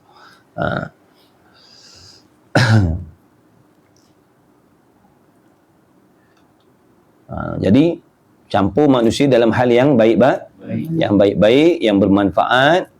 Kalau benda lara, jauhkan diri. Lebih-lebih yang haram, tinggalkan. Jadi soalannya, bagaimanakah cara untuk membangkitkan perasaan nak menguzlahkan diri tadi? Daripada kita ni dah memang tabiat kita manusia ni, manusia ni memang suka bergaul. Memang tabiat lah, siapa-siapa pun. Kita tak boleh duduk seseorang. Tak boleh pergi. Duduk seseorang tak boleh. Mula panah punggung kita. Mesti nak jumpa kawan. Dapat yang laki-laki. Tu kadang bini-bini, persatuan bini-bini dia bawa benda ni di mahkamah. Si awak aja keluar jumpa kawan-kawan ni, kita orang ni duduk ceruk kat dapur, tengok muka ikan aja. Awak seronok lah boleh jumpa kawan sini, jumpa kan. Apa kita dengar lah luahan dia, dengar lah luahan dia tu. Tapi memang betul lah. Dah memang kita ni pesen je ni. Tak kisahlah lelaki yang perempuan tu pun tadi tu, sebab taat dengan suami kita tak keluar, bebaskan. Saya tak kisahlah awak ni awak nak duduk rumah ke nak keluar jumpa kawan, saya tak kisah. Siap. Tapi dia orang tu sebab taat nak jadi isteri solehah, duduk rumah, duduk khidmat, tinggalkan ke kawan dia. Kita kan main lagi. Sik-sik kawan. Tu yang tak boleh tu, kadang-kadang tu yang tak boleh, sampai terlepas tanggungjawab kita. Tu salah. Bukan tak boleh jumpa kawan, ada masa, ada waktu. Nak kena kontrol lah. Baik, pertama, menghabiskan segala waktumu di dalam ibadat. Itu nombor satu. Habiskan waktu kamu di dalam ibadat. Itu rahsia. Yang pertama, habiskan segala waktumu, makna sibukkan diri dengan ibadat. Pagi sampai petang kerja tu ibadat lah. Tapi betulkan niat. Kita bekerja meniaga ke, kerja kilang ke, kerja swasta ke, kerja kerajaan ke, betulkan niat. Kenapa kita kerja? Untuk memudahkan ibadah. Ingat tu. Kalau kita kerja cari duit, niat kita supaya mudah untuk bermewah-mewah, berseronok, maka kata Imam Ghazali, itu kemaksiatan. Jadi betulkan niat kita bekerja supaya pekerjaan kita tu dikira ibadat. Bukankah tujuan kita hidup ibadat? Tiba-tiba kita cari duit, niat kita untuk seronok-seronok, untuk megah-megah, untuk mewah-mewah. Makna niatnya situ. Bukan niatnya bila aku bekerja ada rezeki mudah untuk aku beribadah kepada Allah. Supaya mudah anak bini aku nak beribadah kepada Allah. Bukan niat tu. Niat kita cari duit pagi petang siang malam. Niatnya untuk berseronok-seronok. Itu jadi maksiat. Betulkan niat kita. Betulkan niat kita. Kalau selama ni niat kita salah, istighfar dengan Allah. Ya Allah, aku tak tahu. Mengaku salah lah. Ya Allah, aku tak tahu. Selama ni memang itulah niat aku cari rezeki. Pagi petang siang malam. Memang niatnya supaya boleh hidup dalam keselesaan.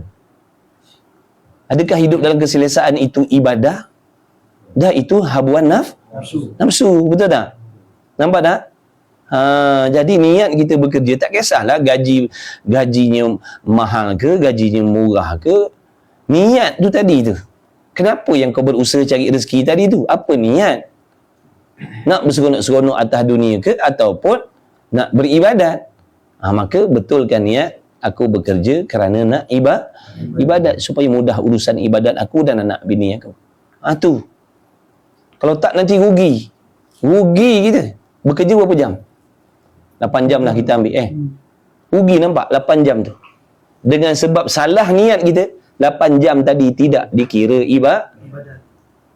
Dikira sia-sia ataupun maksiat. Kata Imam Ghazali, segala kesusahan, segala kepayahan yang kita lalui bukan niat untuk ibadah, maka semuanya itu jadi sia-sia. Jadi apa yang kita korbankan, penat lelah kita, niaga, turun naik, keluar modal begini begitu, kena tipu begini begitu, rupa-rupanya untuk nak cari seronok atas dunia. Nampak tak tu? Jadi betulkan niat kita. Allah Maha Pengampun. Sebab itulah Allah dekatkan kita dengan ilmu, sebab Allah nak suruh kita baiki. Allah tahu yang niat kita sebelum ni cari rezeki, niatnya salah. Nampak tak betapa bertuahnya kalian dipilih oleh Allah belajar? Daripada sebelum ni tak tahu, bila belajar baru tahu, macam tu ke? Macam tu ke? Nampak tak betapa beruntungnya? Berapa beruntungnya kita, Allah Ta'ala dudukkan dalam majlis ilmu, benda yang kita ingat tak ada masalah, rupanya dari sudut pandangan ahli ibadat itu merupakan kemaksiatan. Tiba-tiba kita pula dapat tahu cerita ni. Tak semua orang tahu cerita ni. Tiba-tiba kita pula dapat tahu. Siapa yang kehendak memberitahu kita ni? Allah. Sebab apa? Allah sayang kalian. Sebab Allah sayang kalian. Sebab kalian semua mendapat perhatian yang khusus daripada Allah Subhanahu wa Ta'ala. Sebab tu kena syukur sangat-sangat. Syukur sangat-sangat. Taubat, ya Allah, menyesal aku selama ni memang niat aku pagi petang siang malam cari duit, memang niat untuk niat ni nak seronok atas dunia, nak bersenang-senang atas dunia, nak selesa atas dunia. Rupa-rupanya salah niat macam tu. Baiki. Allah Ta'ala Maha menerima taubat. Sebab tu syukur, alhamdulillah. Nampak tu, bila Allah letak kita dalam majlis ilmu ni, maknanya Allah nak ambil kita, Allah nak sambut kita. Allah tak nak kita ni terus hanyut syok sendiri dengan perasaan kita. Sebab tu kita ni kalau tak ada ilmu, kita kalau tak belajar, yang mendorong, yang membimbing kita adalah nafsu. Nafsu yang akan jadi nahodanya. Nafsu ni kita dah tahu dah, dia tak akan bawa kita kepada yang baik, melainkan benda yang merugikan kita. Sebab tu akal kita ni mesti dijaga dengan ilmu. Baru kita nampak, ya Allah, berapa lama dah aku, puluh tahun aku kerja, itulah niat aku. Nak bagi kesenangan pada anak bini, nak bagi kesenangan pada anak bini, nak bagi kesenangan pada anak bini. Ibadat ni bukan kesenangan. Tak senang pun boleh ibadat. Yang nama kesenangan, keselesaan ni nafsu. Bukan bermaksud tak boleh nak duduk dalam suasana tu. Niat tadi tu. Jangan kiblat kita cari rezeki tadi tu, kiblatnya nak cari kesenangan. Nak ibadat. Nak beribadah. Sebut dalam kitab ni. Supaya kita tak masuk dalam golongan orang yang sia-sia tadi. Jadi kerja balik. Okey, balik cerita asal tadi. Niat tadi penuhkan masa dengan ibadat. Okey, pergi kerja, maknanya dah memang niat kita nak beribadat supaya bila dapat belanja, dapat rezeki qadar yang Allah dah tetapkan tu, makna kita boleh gunakan untuk ibadat. Bayar hutang, ibadat tak? Bagi nafkah, ibadat. Bantu fakir miskin, ibadat. Keluar zakat, kan ibadat tu. Jadi memberi pendidikan kepada anak bini kita, ibadat tu. Jadi betulkan yang ibadat. Okey, lepas tu jadi 8 jam dah. 8 jam dah dia beribadat dengan bekerja tadi. Dengan bekerja jadi 8 jam dah. Apa tu sibuk kan? Makna dalam pekerjaan tu sendiri kan kita bercampur dengan orang, betul? Makna ingat uzlah tadi tu. Makna jangan campur dengan hal-hal yang tak elok dalam pekerjaan kita tu. Jangan bercampur dengan hal-hal yang tak sepatutnya dalam pekerjaan. Lebih-lebih lagi orang perempuan. Lebih-lebih lagi orang perempuan yang sekarang ni mereka pun dah keluar dan bekerja dan bercampur dengan orang ramai. Makna jangan buat benda yang lain daripada niat nak bekerja tadi tu. Bukan bermaksud bila Islam mengharuskan orang perempuan ni ketika tertentu dia bekerja, dengan sendiri sempadan-sempadan lain jadi terangkat. Tak. Sempadan lain dia tetap jaga. Kena jaga maruah dia, kena jaga aurat dia, kena jaga pergaulan dia. Jadi banyak benda lah nak kena tu.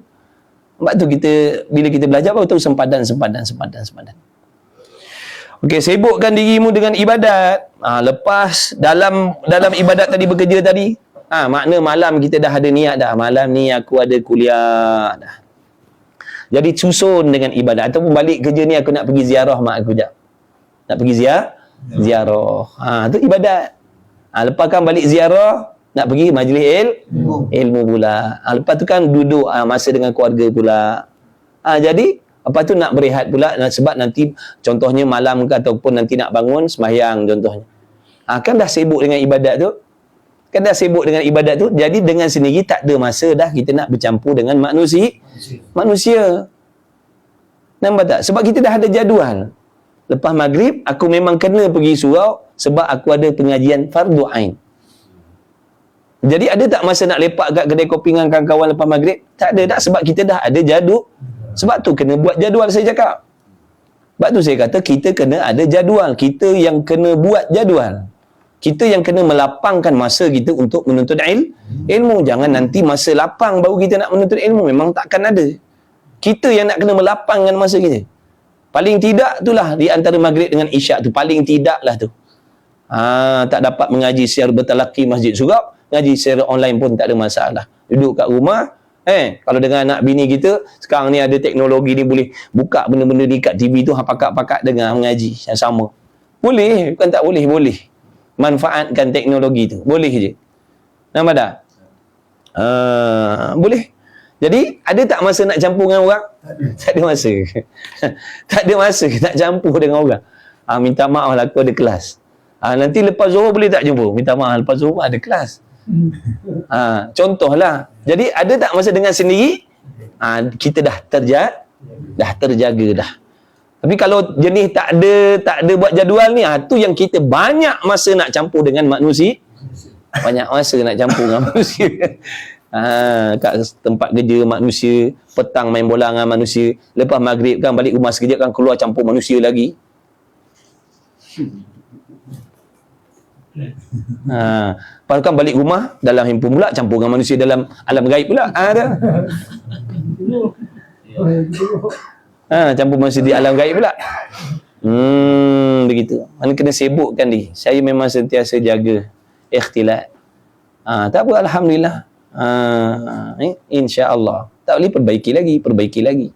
Dia sebenarnya kalau masing-masing faham hukum hakam ni, senang. Masing-masing faham agama. Contoh kalau tempat kerja, yang laki-laki pun faham agama, yang perempuan pun faham agama, insya-Allah tak ada masalah. Masalahnya sekarang ni ada yang nak belajar, ada yang tak nak belajar. Tu yang jadi orang yang nak jaga diri pun jadi masalah bila berdepan dengan orang yang tak tahu agama. Nampak tak? Tapi kalau pakat-pakat tahu hukum hakam, tu bini orang, tu laki orang, tahu sempadan dah. Nampak tak? Tapi kalau yang seorang je faham, yang lain tak faham, bini orang dia buat macam bini dia. Laki orang dia buat macam laki dia. Sebab apa? Ada yang faham agama, ada yang tak faham. Tak faham. Tapi kalau semua faham, terjaga tak? Sebab tu menuntut ilmu tu wajib. Wajib supaya semua tahu hukum hakam. Bila semua tahu hukum hakam, mudah nak mendirikan agama tu mudah. Nak mendirikan agama dalam rumah tangga, nak mendirikan agama dalam tempat kerja mudah sebab masing-masing faham dah. Ni tidak. Ni tidak. Kalau makan kat kantin kan, makan kau, makanan aku. Kongsi-kongsi. Padahal bini orang, laki orang. Berlaku benda macam tu. Na'udzubillah min zalik. Moga Allah Ta'ala pelihara anak bini kita. Daripada fitnah-fitnah yang macam tu. Daripada asal niatnya nak cari rezeki yang halal, takut terpalit dengan benda-benda macam tu. Jadi tak berkah. Na'udzubillah. Mudah-mudahan Allah bagi taufik. Pakat-pakat ngaji semua. Pakat-pakat ngaji. Pakat-pakat jaga diri. Pakat-pakat saling hormati. Hormat. Tahu hormat. Dia bini orang. Itu laki orang. Tahu hormat. Tahu sempadan. Sebab sekarang ni orang perempuan dah keluar. Orang perempuan dah tak macam dulu. Dulu 99% orang perempuan di rumah. Orang lelaki lah yang keluar cari nafkah dan sebagainya. Tapi sekarang ni akhir zaman ni dah macam-macam asbab makna orang perempuan kena keluar juga nak cari rezeki. Bukan makna tak boleh, tapi sempadan tetap sempadan tetap sempadan. Barulah diberkahi Allah. Ni baru sebaris ni, macam mana nak habis ni? Nak tahu lagi ke? Nak tahu lagi? Okey, baca sikit lagi. Maka bimbang dan pekerjaan. Dan bahawasanya berjinak-jinak dengan manusia setengah daripada alamat orang muflis. Kita kena tahu di antara tanda-tanda orang yang muflis di hari kiamat besok, di atas dunia ni, dia asyik bergaul dengan manusia. Tanda-tanda orang muflis. Muflis apa? Muflis kebajikan, muflis amalan, bukan muflis duit. Dia orang kaya, berjuta duit, 100,000 sebulan, 80,000 sebulan. Masuk muflis di sini, muflis ibadat, muflis pahala. Tanda-tanda dia mana? Dia suka bergaul campur dengan manusia pagi, petang, siang, malam. Makna bergaul campur dengan manusia dalam hal yang tak baik. Campur gaul dengan manusia dalam hal yang lara ataupun yang haram. Itulah tanda-tanda orang yang muflis. Alamat mana petanda orang muflis. Imam Ghazali kata ni.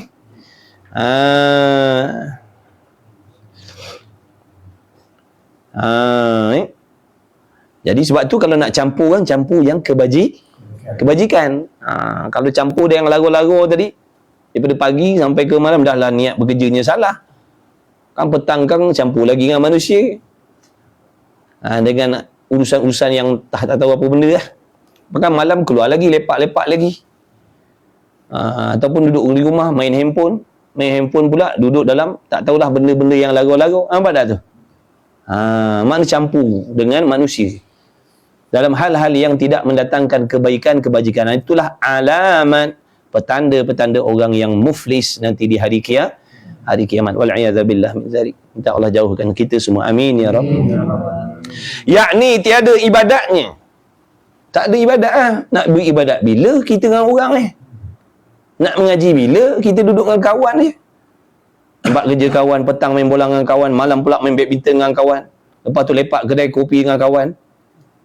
Besok macam tu lagi, ulang lagi. Betul tak? Ini bukan Imam Ghazali bukan tuduh sesiapa. Ini bukan nak tuduh sesiapa. Dia ceritakan begitulah keadaan dan kelakuannya. Di antara punca kita ni tak ada kebajikan besok di hari kiamat. Inilah di antara puncanya kita banyak masa bergaul dengan manusia dalam hal yang tak penting dalam ibadat. Memang kita rasa itu kehidupan kita biasa, tapi sebenarnya melekakan kita daripada mencari bekalan mati. Kita berasa macam kita buat benda tu macam baru 2-3 hari, padahal dah puluh tahun kita buat macam tu. Dah belah tahun, daripada tak berjanggut, daripada tak beruban dah. Daripada tak berbini, daripada tak beranak, dah bercucu. Nampak tak? Dah memang diceritakan kelakuan manusia, memang macam tu. Kalau kita buat tu, makna kita duduk dalam apa yang disebut oleh Imam Ghazali lah. Bila kita sedar, baiki lah. Itulah tujuan dia. Bila dibacakan undang-undang ibadat ni begini orang ini alamat orang yang rugi. Contoh kita duduk dalam situasi tu, kita kena mengaku Kena mengakulah, alah aku memang duduk dalam macam ni. Maknanya aku sedang duduk dalam kategori orang yang rugi, orang yang akan muflis di hari kiamat. Oh, tak boleh jadi. Sepatutnya begitu. Alhamdulillah ya Allah, kau sedarkan aku. Nampak tak? Bukan marah dengan teguran. Bukan sentap dengan teguran, bukan koyak dengan teguran. Patutnya alhamdulillah ya Allah, kau sedarkan aku. Selama ni aku ingat betul dah apa yang aku buat. Tapi memang benar apa yang dikatakan oleh Al-Imam Ghazali ni memang betul. Pagi petang siang malam bersibuk dengan orang, bersibuk dengan kawan. Sampai masa aku tak ada masa nak belajar agama. Kalau dah tak ada masa nak belajar agama, macam mana ibadat yang kita buat? Ulama dah bagi tahu dah, ibadat yang dibuat tanpa ilmu Allah tak terima. Walaupun memang kita ada semayang, ada puasa, ada macam-macam. Tapi kalau buat tu sekadar buat tanpa ilmu, Allah tak terima. Jadi benarlah katanya Imam Ghazali ni. Maknanya bila orang tu suka berjinak-jinak bercampur dengan manusia adalah alamat orang yang muflis, yakni orang yang tidak ada ibadatnya. Walaupun pada zahir dia buat ibadat, walaupun pada zahir dia semayang, tapi adakah Allah terima semayang dia? Allah tak terima semayang dia. Sebab apa Allah Ta'ala tak terima semayang dia? Kerana cara mendirikan solat tadi tak cukup syarat dan rukun. Mana nak tahu syarat rukun? Tak pernah ambil tahu. Betul tak? Kita tak pernah ambil tahu tentang syarat rukun semayang. Macam mana kita nak mendirikan syarat rukun dalam solat tadi sedangkan kita memang tak tahu syaratnya apa, rukunnya apa. Tak ada masa nak ambil tahu. Sebab kita memang tak ada masa nak belajar. Masa kita heboh dengan manusia. Jadi cuma ringkasan ulama kata, barang siapa beramal tanpa ilmu, amalannya Allah tak terima. Sebab dia apa? Tu sebab dia. Kalau nak selidik, tu sebab dia. Boleh semayang, bukan tak boleh. Dia kata, siapa cakap orang tak ada ilmu tak boleh beribadat? Boleh beribadat, tapi ibadat tu Allah tidak terima. Kerana kita akan melakukan ibadat syok sendiri. Akidah kita macam mana? Nak solat akidah mesti betul. Nak kutip sampah kalau kita nak dapat pahala daripada sapu tik cicak atas masjid tu, nak dapat pahala sapu tik cicak tu, akidah mesti betul. Macam mana nak dapat pahala sapu tik cicak atas masjid kalau akidahnya salah? Kita tak ada masa nak belajar tentang akidah. Sehingga kita tak tahu mana akidah yang betul, mana akidah yang sesat. Kita pun tak pasti. Sebab tak ada masa nak ambil tahu. Tu tak cerita tentang ihsan lagi, tentang ikhlas lagi, penyakit hati lagi. Memang boleh ibadat. Siapa kata tak boleh? Boleh. Tapi adakah Allah terima dalam keadaan kita beribadat tadi langgar sempadan dia? Itu ulama dah pesan. Ulama dah pesan ni. Ulama pesan. Yakni tiada ibadatnya, maka apabila engkau lihat akan dirimu menuntut kepada perkataan manusia dan berjumpa bagi mereka itu manusia daripada ketiadaan hajat dan darurat, maka ketahui olehmu bahawasanya yang demikian itu kelebihan yang sia-sia telah menghalaukan dia selesai, yakni kosong daripada berbimbang dengan ibadat. Makna kalau kau bertemu dengan manusia, kalau kita ni perangai kita ni suka bertemu, berjumpa, bergaul dengan manusia dalam keadaan apa? Dalam keadaan tidak ada hajat dan bukan darurah. Makna bukan kepentingan. Saja-saja je. Tak ada kepentingan pun. Saja-saja je. Tak ada hajat pun. Maka ketahuilah demikian itu adalah benda yang mensia-siakan, yang menghalaukan dia selesai, yakni kosong dan berbimbang daripada ibadat. Dia akan jadi orang yang tak ada ibadat. Dan pongah, yakni orang yang kufur dengan kufur nikmat. Kufur nikmat apa sini? Di antaranya kufur nikmat waktu. Masa kita habis dah. Masa kita dah habis kan? Allah Ta'ala bagi kita 24 jam. Kita bercampur dengan manusia tadi 18 jam. 16 jam campur dengan manusia. Dah 10 jam tidur. Tu tak dapat tidak dah. Bila masa nak beribadat? Kalau dah benda tu je kita ulang setiap hari, setiap minggu, setiap bulan, setiap tahun. Memang umur kita semakin sedikit. Makna kita tak perasan benda tu. Kita buat benda yang sama berulang-ulang. Rupanya dah banyak kita sia-siakan masa yang diberi oleh Allah. Sebab itulah patutlah Allah Ta'ala tu duk firman, wal asri innal insana lafi khusrin. Sesungguhnya demi waktu manusia dalam kerugian. Kemudian kita rugi, kita syok sendiri. Dalam hati, fikiran kita, kepala otak kita nak fikirkan senang, kaya, mewah, seronok. Kaya, mewah, senang, seronok. Tu je. Tapi tentang seronok akhirat kita tak fikir langsung. Selamat akhirat kita tak pernah fikir langsung. Mudarat akhirat tak pernah fikir langsung. Yang kita fikir selamat untuk diri kita dan selamat untuk anak bini kita atas dunia. Kita tak nak anak kita kebuluran, tak nak anak bini kita kesusahan atas dunia, tak ada duit, tak ada belanja. Itu yang kita fikir. Pernah tak kita fikir nanti anak bini kita susah dalam kubur macam mana? Kita tak pernah fikir benda macam tu. Tak terfikir sebab otak kita dan hati kita penuh dengan dunia. Sempit. Otak kita dan hati kita sempit memikirkan tentang dunia tadi. Mana akhirat nak masuk? Tak pernah terfikir tu renung macam mana besok kalau aku mati dulu. Macam mana yang amal ibadat anak bini aku? Pernah tak fikir macam tu? Kalau aku mati dulu, siapa nak bimbing amal ibadat anak bini aku? Ataupun kalau anak bini aku mati dulu, dalam keadaan aku tak bagi dia didikan agama, macam mana dia nak hadapi susah dalam kubur tu? Pernah tak fikir macam tu? Tak pernah. Yang kita fikir nanti kalau aku mati, macam mana anak bini aku nak makan minum? Itu yang kita fikirkan. Itu yang kita risau. Bukan salah. Boleh fikir, tak ada masalah. Tanda kasih sayang kita. Tapi kita tak adil. Maknanya kasih sayang yang kita nak bagi pada anak bini kita tadi, kasih sayang yang bangsa dunia sahaja. Tapi dari segi akhirat kita tak ada pun kasih sayang dengan mereka. Kita nak biarkan mereka lantaklah nanti kau diazab oleh Allah dan sebagainya. Lantak engkau lah. Yang aku risaukan kau tak makan, kau tak kaya, kau tak mewah atas dunia. Kita tak fikir macam mana ni besok anak bini kita kena azab dalam kubur tu dengan sebab amalan yang Allah tak terima. Kita tak pernah fikir. Sungguh kita tak pernah fikir. Tak ada masa nak fikir benda macam tu. Celik mata je fikir. Dunia. Nak senang, nak kaya, nak mewah. Tu kita kena ngaku lah. Kena ngaku benda tu. Kita kena ngaku benda tu. Yang fikir Alhamdulillah. Yang fikir Alhamdulillah. Mujur Allah Ta'ala letakkan hati kita nak mikir. Fikir Alhamdulillah. Kalau Allah tak pilih, tak dapat kita nak mikir. Sebab tu yang mikir Alhamdulillah. Jangan pula kita perasan hebat. Mujur tu Allah Ta'ala pilih. Boleh jadi esok lusa Allah lupakan kita. Tidak mustahil. Tak mustahil. Cuma sini nak cerita rata-rata kelakuan manusia begitulah atas dunia. Atas dunia. Cuba tanya 100 orang kawan-kawan kita contohnya, manusia ni, temu duga 100 orang. Mesti jawapannya sama je. Kalau ada seorang tu saya risau tentang anak bini saya besok di hari kiamat. Oh, kira baik lah tu.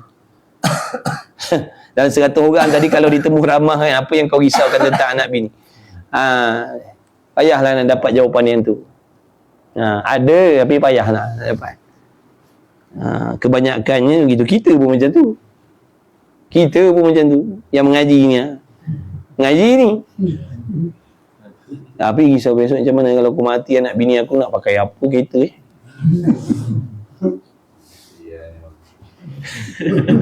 Ngaji. Minhajul Abidin. Tasawuf. Besok kalau aku mati ni macam mana anak bini aku, siapa bagi makan? Dah selama ni kalau sebelum kau kahwin dengan dia, siapa bagi makan? Sebelum kita kahwin dengan dia, siapa bagi makan? Dah kalau kita kata kita yang bagi makan, sebelum kita kahwin, siapa bagi makan dia? Dalam perut tu, dia dalam perut mak dia tu, siapa bagi makan? Kita. Mana kita risau benda-benda yang macam tu.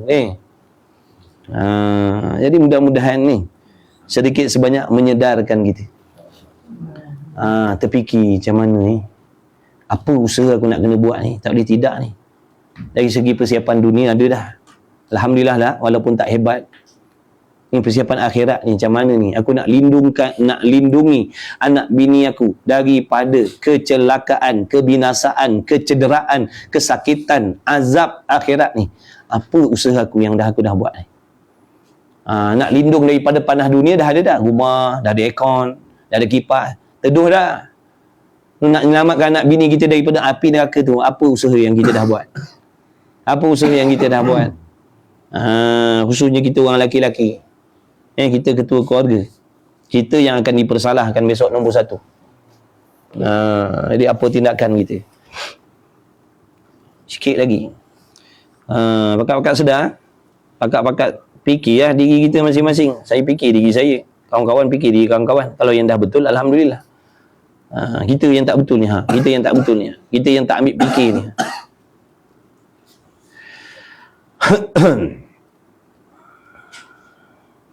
Maka ketahui oleh mubayyir meninggikan itu kelebihan yang sia-sia telah menghalau dia selesai, yakni kosong daripada berbimbang dengan ibadat, dan pongoh, yakni orang yang kufur dengan nikmat yang Allah bagi. Kita sia-siakan masa muda kita, kita sia-siakan sihat kita, kita sia-siakan akal kita, dan kita sia-siakan macam-macam nikmat Allah. Kita gunakan segala nikmat Allah ni untuk berseronok-seronok atas dunia. Tak buat persiapan akhirat. Padahal Allah bagi kita macam-macam ni yang ada pada kita ni supaya tolong kita ibadat. Allah bagi mata ni supaya tolong ibadat, bagi mulut supaya tolong ibadat, bagi akal supaya tolong ibadat, bagi kaki tangan supaya tolong kita ibadat, bagi sihat supaya tolong kita ibadat, bagi kita pekerjaan supaya tolong kita ibadat, bagi anak bini supaya kita tolong ibadat. Tapi tak, kita gunakan benda ni untuk seronok-seronok. Untuk seronok-seronok, bukan untuk ibadat, untuk seronok-seronok. Dan sebenarnya telah eloklah barang yang dikata dalam makna ini bahawanya keadaan selesai kepada sejahtera kamu menuntun akan daku, dan sebenarnya kebanyakan pekerjaan yang sia-sia itu orang yang farid, orang yang kosong hati daripada beramal. Puncanya apa? Orang kita ni dalam hati tak ada pun niat nak beramal ibadat. Tak nak ibadat tu sebenarnya. Dalam hati tak ingin nak ibadat. Tak ada. Dan macam mana kita nak terdorong? Kita ni didorong oleh keinginan. Betul tak? Kita ni didorong oleh keinginan dalam hati. Dah kalau dalam hati kita tak ada ingin nak beribadat, macam mana nak terdorong situ? Hati kita keinginannya nak mewah. Ingin kita nak megah. Ingin hati kita nak senang. Maka situlah kita terdorong. Tak terdoronglah pada ibadat sebab tak ada ingin situ. Macam mana Allah Ta'ala nak lorong kita ke situ? Sedangkan Allah tahu dalam hati kita tak ada ingin ibadat. Macam mana Allah nak dorong kita ibadat? Tu daripada sekarang ni, mulai sekarang nak kena betulkan balik hati kita tu. Betulkan balik hati kita. Ingat balik tujuan dan matlamat kenapa kita dihidupkan oleh Allah. Ibadat. Untuk ibadat. InsyaAllah kalau betul hatinya, kalau betul niatnya, insyaAllah akan datang pertolongan Allah. Allah akan mudahkan, Allah akan bantu, Allah akan hantar orang-orang yang boleh menjadi asbab mendekatkan kita kepada Allah. Tapi kalau tak ada ingin, kan awal kitab ni dulu Imam Ghazali kata sebenarnya jalan ibadat, jalan akhirat tu jalan yang sangat terang nyata untuk orang yang mahu, untuk orang yang untuk orang yang nak. Untuk orang yang nak, yang namanya ibadat ni terang jelas jalan dia. Tapi kalau untuk orang yang tak nak, Allah tutup serapat-rapatnya. Dia tak akan nampak jalan ibadat ni. Sebab dalam hatinya tak nak ibadat. Dalam hatinya nak seronok-seronoknya. Cukuplah setakat situ. Wallahu a'lam. Panjang lagi tu. Panjang lagi. Kang bacakan sampai subuh lah pula. Wallahu a'lam. Jadilah, mudah-mudahan Allah bagi kita manfaat. Terima kasihlah kawan-kawan yang sudi ikut kelas, yang sudi tunggu, sabar. Ini semuanya pengorbanan kamu untuk akhirat kalian sendiri, bukan untuk orang lain. Setiap masa, setiap detik, setiap saat yang kalian korbankan semuanya dikira oleh Allah Subhanahu wa taala. Segala pengorbanan kalian, masa, penat, letih, lelah dan macam-macam lagi, hati, perasaan, semuanya akan dibayar oleh Allah Subhanahu wa taala. Mudah-mudahan, amin ya Rabb, amin ya Rabbal alamin. Mudah-mudahan kita semua sentiasa diberi bimbingan oleh Allah, sentiasa diberi petunjuk oleh Allah. Mudah-mudahan kita sentiasa dibimbing oleh Allah, anak bini kita, kawan-kawan kita semuanya tak terkecuali. Mudah-mudahan kita sentiasa mendapat bimbingan zahir dan batin. Mudah-mudahan Allah Ta'ala bimbing zahir dan batin kita ke jalan yang sebenar, jalan yang lurus. Mudah-mudahan Allah Ta'ala dekatkan kita dengan majlis ilmu selalu. Mudah-mudahan Allah pilih kita selalu.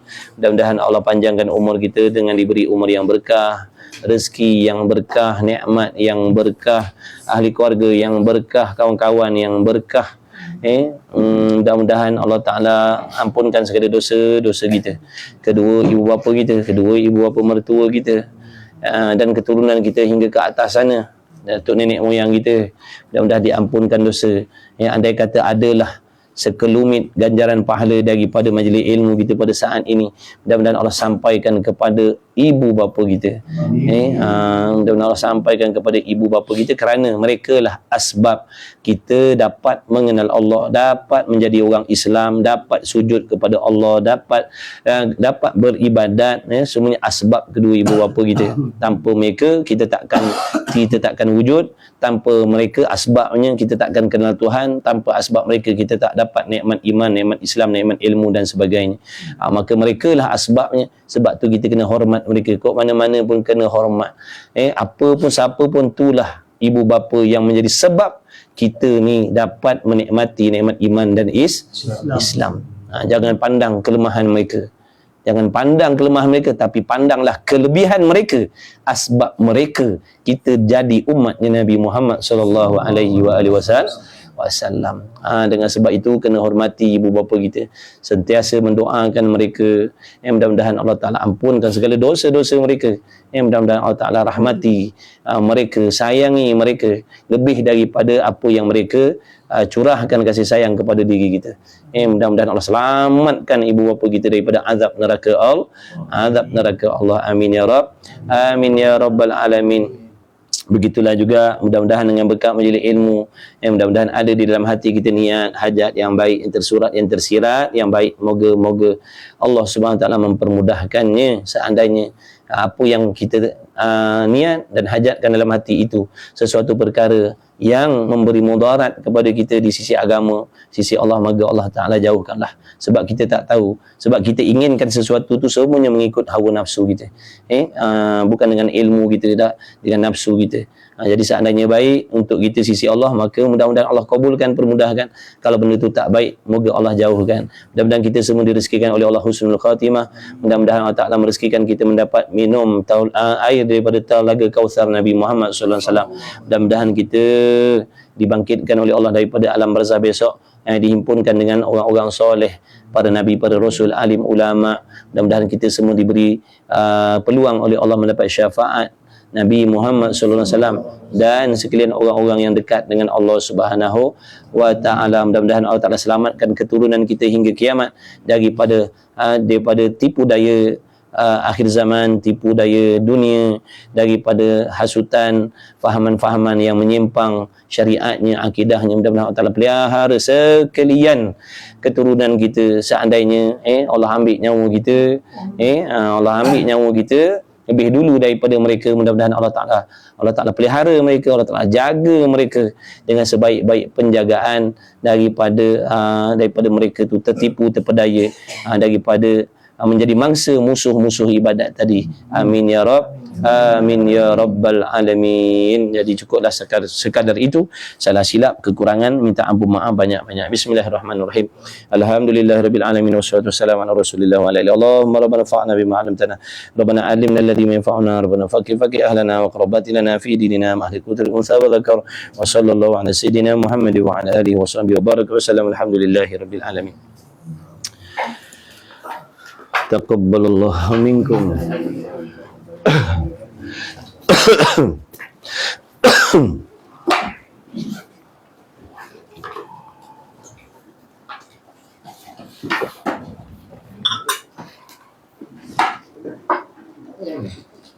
Alhamdulillah. Okey, selamat boleh berehat.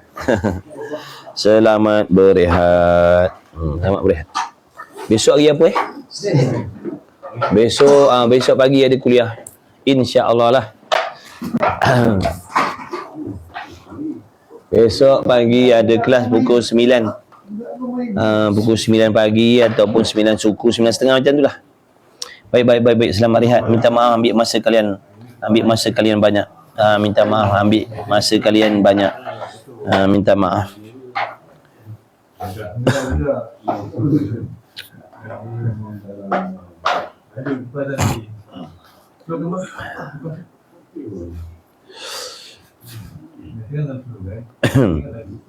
Pegang lagi tu, terangkan umur.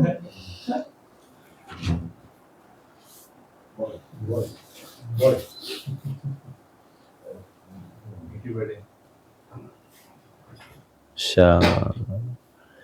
Bismillahirrahmanirrahim. Wassalamu ala Rasulillah. Allahumma barik lana fi ma razaqtana wa qina adzabannar. Bismillahirrahmanirrahim. Bismillahilladzi la yadurru ma ismihi. Sallallahu alaihi wasallam. Alhamdulillahirabbil alamin. Jemput makan sahabat. Baik. InsyaAllah minta maaf ambil masa kalian. Ya. Sama-sama. Tak apa, you kromat nanti jumpa lagi insyaAllah. InsyaAllah jumpa lagi nanti insyaAllah. Kalau nak duduk dalam grup nanti boleh DM boleh DM nanti kita masukkan dalam grup. Boleh DM nanti kita masukkan dalam grup insya-Allah. boleh insya-Allah. Selamat. Kita pun nak jamu selera ni. Malam ni inilah kita punya. Inilah dia. Selamat Selamat berehat semua, selamat tidur dalam rahmat, dalam jagaan Allah selalu. InsyaAllah. InsyaAllah. Okey. Nanti jumpa lagi. InsyaAllah. InsyaAllah.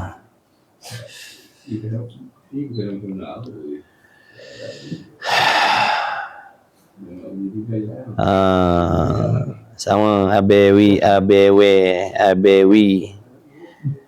Masya-Allah, jazakallah khairal jaza. Terima kasih. Jazakallah khair. Jumpa lagi besok. Shit. Masya-Allah. Tambah air panas. Air apa tu? Sama. Boleh tambah sikit. Karipap inti angin tak? Insya-Allah. Ini bukan inti angin ini inti oksigen ke bukan?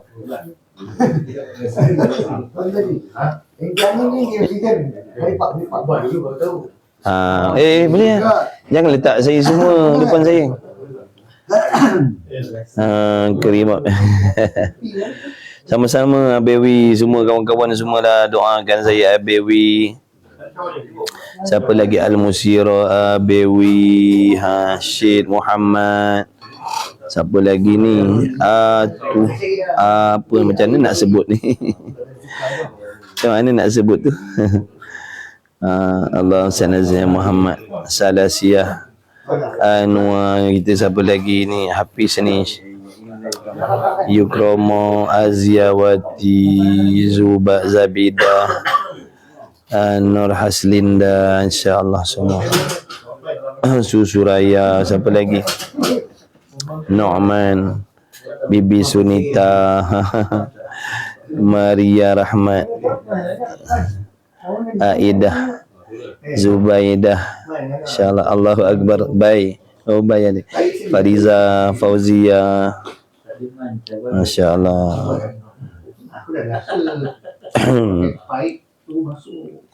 InsyaAllah jumpa lagi besok insya-Allah. Selamat rehat.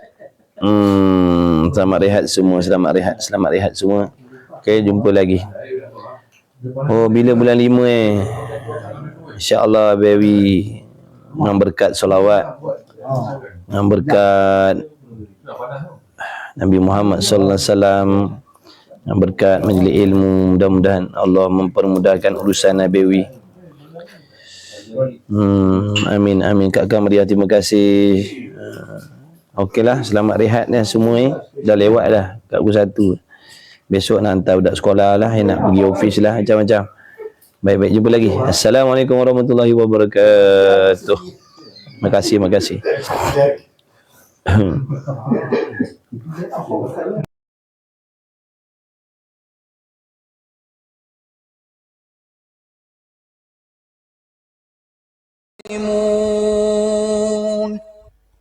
يا